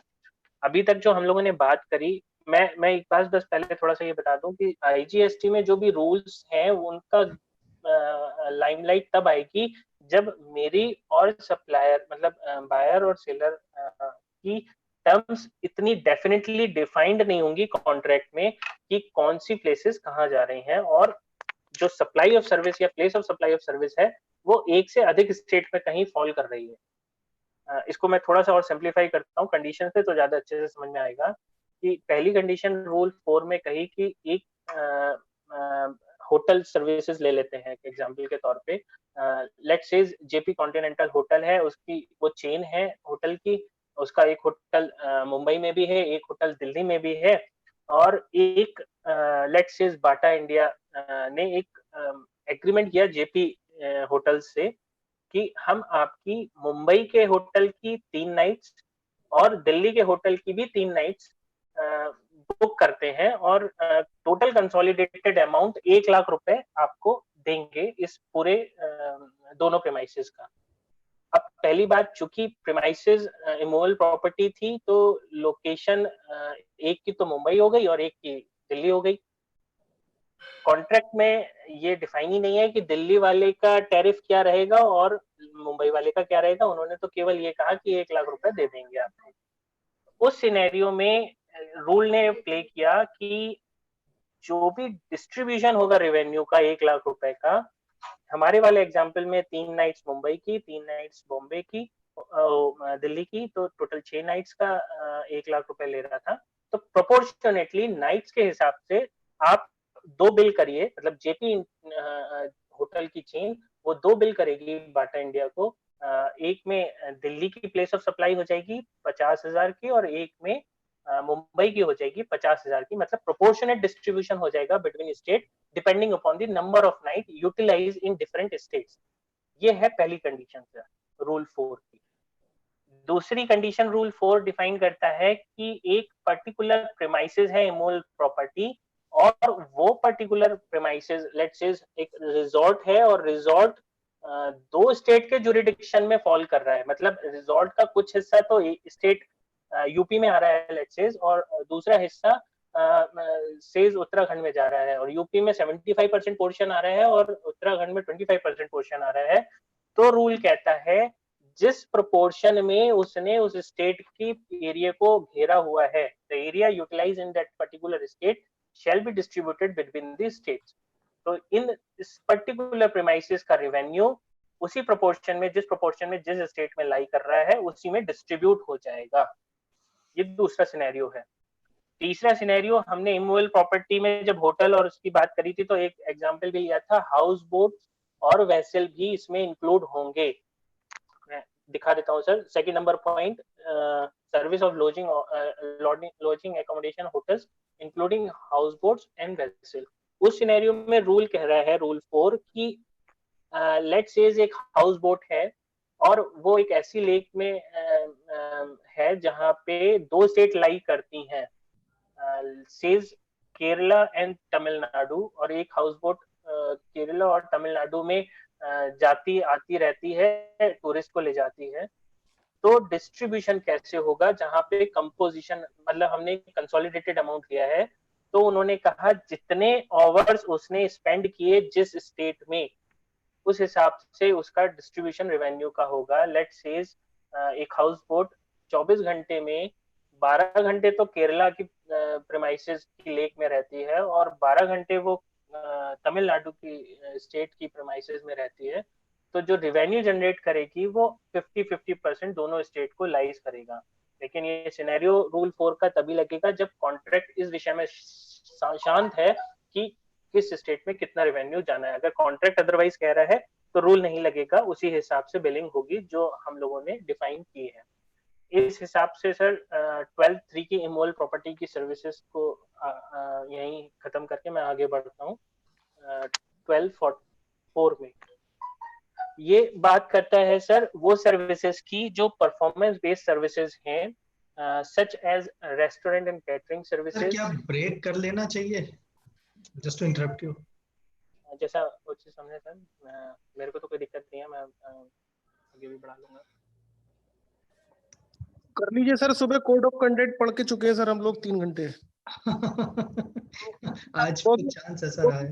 वो भी आप ही हो पाया, कभी सोनी जी नहीं कर पाई पूरा, थोड़ा जी ने लिया था और फिर उसके बाद उनका था सोनू का था। अभी हम 12-14 तक हमें जाना है। हाँ वो इसीलिए लग रहा है कि काफी है अभी। कपिल सर, मैंने इसमें सेक्शन 11 और सेक्शन 13 को डील नहीं किया है क्योंकि मैं प्योरली इसी में इंडियन ट्रांजैक्शंस को डील कर रहा था। मैंने सोचा था एक्सपोर्ट में उसको डील करेंगे अगर जो भी लेंगे एक्सपोर्ट में। तो सेक्शन 13 और सेक्शन 11 को मैं डील नहीं कर रहा हूँ इसमें। हाँ वो चेयरमैन सर बता रहे थे कि क्योंकि ये बहुत बड़ा हो जाता, फिर बड़ा कॉम्प्लिकेटेड भी हो जाता। ये जो आप रूल 4 का जिक्र कर रहे हैं ये कहाँ पे दिया है? कौन सा रूल 4? मतलब इसी में ये आईजीएसटी का सर रूल 4 है। अच्छा, आईजीएसटी का रूल 4 है सर। अच्छा ठीक है, तो ये उस केस में ही आएगा जिस केस में हमारे कॉन्ट्रैक्ट में कहीं डिफाइन नहीं है और सर्विसेज या प्लेस ऑफ सप्लाई दो स्टेट, एक से अधिक स्टेट में लाई करते हैं। तो वो उन्होंने 3 एग्जांपल से उसको समझाने का प्रयास किया। ठीक है, मैंने कभी इसके रूल्स देखे नहीं, पढ़े नहीं। ये IGST रूल 4, ठीक है। तो और बाकी जैसा गाइड चेयरमैन साहब जैसे डिसाइड करें। अभी इन्होंने विनय भाई ने ये तो डिक्लेयर कर ही दिया कि 17 तक बढ़ गया, टाइम और मिल गया। सर अभी वैसे ना सब्जेक्ट बहुत सारे हैं, आप देख लो, जैसा अगर बैठ पाए तो ठीक है, नहीं तो फिर कल का करेंगे। मतलब इसमें ना हमें फिर इंस्टीट्यूट से भी परमिशन लेने में, आज की परमिशन नहीं मिल पाई इंस्टीट्यूट से। देखिए आप जो बता रहे हैं कि इंस्टीट्यूट से परमिशन तो दिक्कत हो रही है बहुत। हाँ। और हम लोग जो भी पार्टिसिपेट कर रहे हैं उनका किसी भी तरीके के CPA आवर्स या इन सब में तो कोई इंटरेस्ट है नहीं। जो भी पार्टिसिपेट कर रहे हैं वो अपनी नॉलेज के लिए पार्टिसिपेट कर रहे हैं। ठीक बात है, ठीक है ना। तो अगर सब लोग एग्री करते हैं तो instead of doing it on the branch platform, अगर सब लोग एग्री करते हैं तो कोई दिक्कत नहीं है, बढ़ा सकते हैं। अब तो बढ़ गया है वो, मतलब कोर्स पूरा हो जाए बस ये है। हाँ, तो सारे पार्टिसिपेंट्स का व्यू ले लीजिए। मेन इंटेंशन हमारी सर कोर्स पूरा करना है, भले ही आराम से करें, कोई दिक्कत नहीं है। नहीं राइन भाई, एक जो इम्पोर्टेंट क्वेश्चन रेज किया है इन्होंने अपने चेयरमैन सर ने, वो ये है कि इंस्टीट्यूट ने कुछ रेगुलेशंस इम्प्लीमेंट किए हैं। उन रेगुलेशंस के हिसाब से हमको हर इस ऑनलाइन या इस जो वेबिनार हम कर रहे हैं, इस वेबिनार पे हमको उनकी परमिशन लेनी है। अगर आप ब्रांच के प्लेटफॉर्म पे कर रहे हैं तो हर एक को परमिशन लेनी है। ब्रांच प्लेटफॉर्म से हटा देते हैं, हम ब्रांच के प्लेटफॉर्म पे करें, इसे हम अलग से कर सकते हैं। मैं क्या करूं? मेरा मतलब है कि ये वाली जो हमारी GST की पाठशाला चल रही है, इसमें जनरली 20, 25, 30 लोग होते हैं। एंड जो 25-30 लोग होते हैं उनका इंटरेस्ट किसी भी तरीके के CPA आवर्स में, कहीं पे ब्रांच में इनरोलमेंट करने में, इन सब में नहीं है। उनका इंटरेस्ट तो अपने नॉलेज में है। बिल्कुल। तो जब हमारा इंटरेस्ट नॉलेज में है तो हम अपनी वर्किंग कन्वीनियंस समझे, बजाय इसके कि वो ये देखें कि प्रोसीजरल उसमें पढ़े हम। हाँ, उसके वो लीगल उसमें पड़े, तो उसकी जगह हम इसको अपने जो सोसाइटी वाला प्लेटफॉर्म है उस प्लेटफॉर्म पे कर ले। वैसे भी कोई कॉस्ट तो इन्वॉल्व है नहीं, और जो कॉस्ट इन्वॉल्व है इसी तरीके से चल रहा है, प्लेटफॉर्म पे चल रहा है। जैसे राजस्थान में वित्त सलाहकार समिति है, या कहीं नॉलेज फ्री है, कहीं AIFTP है, इस टाइप से अलग अलग प्लेटफॉर्म बना रखे हैं लोगों ने। हाँ। तो I am in agreement with जो रायन भाई कह रहे हैं या विनय जी कह रहे हैं कि हम इसको बहुत ज्यादा फॉर्मल उसमें ना रखें, इनफॉर्मल उसमें ही रखें। और पहले हमारा वैल्यूएशन पहले भी 2 बार उसमें हो चुका है। 7-8 टॉपिक्स हैं, we will try and cover it up. अभी हम इसको उसमें रखते हैं, कल या जब भी आपको टाइम सूट करता है तो इसको कर लेते हैं पूरा। तो अभी तय कर लीजिए सर, कल मतलब यही सब्जेक्ट रखना है या मतलब कल फिर यही करेंगे, इसी को कंटिन्यू करेंगे सर इसको। कल वैसे किसका था? और सर कल मोहित टंडन जी का था। आज उनकी आवाज नहीं सुनाई पड़ी। मोहित जी है नहीं? है सर हूँ सुन रहा हूँ सर। सब बहुत अच्छे से समझ में आ रहा है या कुछ समझ में नहीं आया इसलिए पूछने का नौबत नहीं आया? नहीं सर, बहुत अच्छे से समझ में आ रहा है। शैलेन वैसे भी is a very good speaker. हाँ। इन्होंने काफी चीजों को बहुत डिटेल में समझाया, तो कहीं जरूरत ऐसी लगी नहीं। बाकी आपने सप्लीमेंट बहुत अच्छे से कर दिया, तो I don't think there was any requirement. चलिए, तो how are you placed afterwards? मतलब कल अगर आपका सेशन ना हो, थोड़ा सा लेटर हो तो कोई दिक्कत? आई डोंट माइंड सर, आप जैसा आप लोग ठीक समझे, बिकॉज अल्टीमेटली एम तो एजुकेशन का ही है, और अगर वही पूरा नहीं होता तो बेकार है। We are not here for formality. और our institute and our this regional council से हमें सपोर्ट मिल रही हो तो ठीक है, नहीं तो हम क्यों उसमें ज्यादा फॉर्मेलिटीज में उसमें पड़े। पर्पस तो एजुकेशन ही है, अपना नॉलेज एनरिचमेंट ही है। तो बिल्कुल ठीक है sir, I am comfortably placed as and when required sir. हाँ, तो हम एक तो ये डिसाइड करते हैं। चेयरमैन सर आप बताओ कि वन दैट हमको बहुत ज्यादा परमिशन उनके उसमें ना पड़े। अगर नहीं मिल पा रही है परमिशन या आपके सुटेबल टाइम से नहीं मिल पा रही, देन लेट्स मूव। ठीक है, नहीं मुझे उसमें कोई दिक्कत नहीं है सर। वो जो भी परमिशन दे रहे हैं ना, वो 2 से 4 की ज्यादातर हर बात में 2 से 4 हर दिन का उनका है। देखिए 2 से 4 या 1 से 4 में ना दिक्कत क्या है कि वो लंच टाइम होता है, और आजकल लॉकडाउन के सर्कमस्टांसेस में हर कोई थोड़ा कन्वीनियंट रहता है, दोपहर में 1 घंटा आराम करना चाहता है। तो that time is the is not the very preferred time. Rayan ji आपका क्या व्यू है? बिल्कुल ठीक कह रहे हैं सर, लंच टाइम के आसपास ना हो तो अच्छा रहेगा, या तो मतलब सेशन हो या इवनिंग सेशन। 1 से 4 के बीच में अगर हो रहा है देन इट इज डिफिकल्ट, या तो वो 2 बजे तक क्लोज हो जाए या 3 बजे के बाद शुरू हो। तो ठीक है, बाकी आप कल का देख लीजिए क्या और सबको सूट करता है। I am free. सुबह का रख लें सर 11 बजे का। मेरे को कोई दिक्कत नहीं, बाकी में पार्टिसिपेंट से और पूछ लीजिए। कोई दिक्कत नहीं सर, कर सकते हैं। No issues sir, no problem. आपको वो जो और प्लेटफॉर्म शैलेंद्र भाई बताइए। नहीं, मेरे को कोई दिक्कत नहीं है सर, जब आप बोलेंगे तब अवेलेबल। ठीक है ठीक है ठीक है, तो लेट्स कीप इट 11:30 और 11 o'clock टुमारो। सर 11:30 का रख लेते हैं कल सर। हाँ 11:30 रख लीजिए। और कोशिश ये करते हैं कि सेशन को 1.5 घंटे से ज्यादा ना बढ़ाए, क्योंकि 1.5 घंटे से ज्यादा डाइजेस्ट करना इतने डिफिकल्ट टॉपिक को जरा मुश्किल पड़ता है। अगर ज्यादा बढ़ रहा है then we break it into 2। ठीक है सर, ठीक है। Right friends, thank you. बहुत डिफिकल्ट टॉपिक है, आई अंडरस्टैंड। मैं भी इसको और थोड़ा सा पढ़ता हूँ आज and then will come back. Thank you sir, thank you. Thank you Kapil sir. Thank you sir. Thank you Kapil sir. Shailendra भाई, thank you Kapil sir. Shailendra ji का धन्यवाद ज्यादा, क्योंकि उन्होंने बहुत मेहनत करी है। He has really worked hard in this and he has really justified his job. Thank you, Shailen ji. Thank you sir, thank you. So nice of you sir.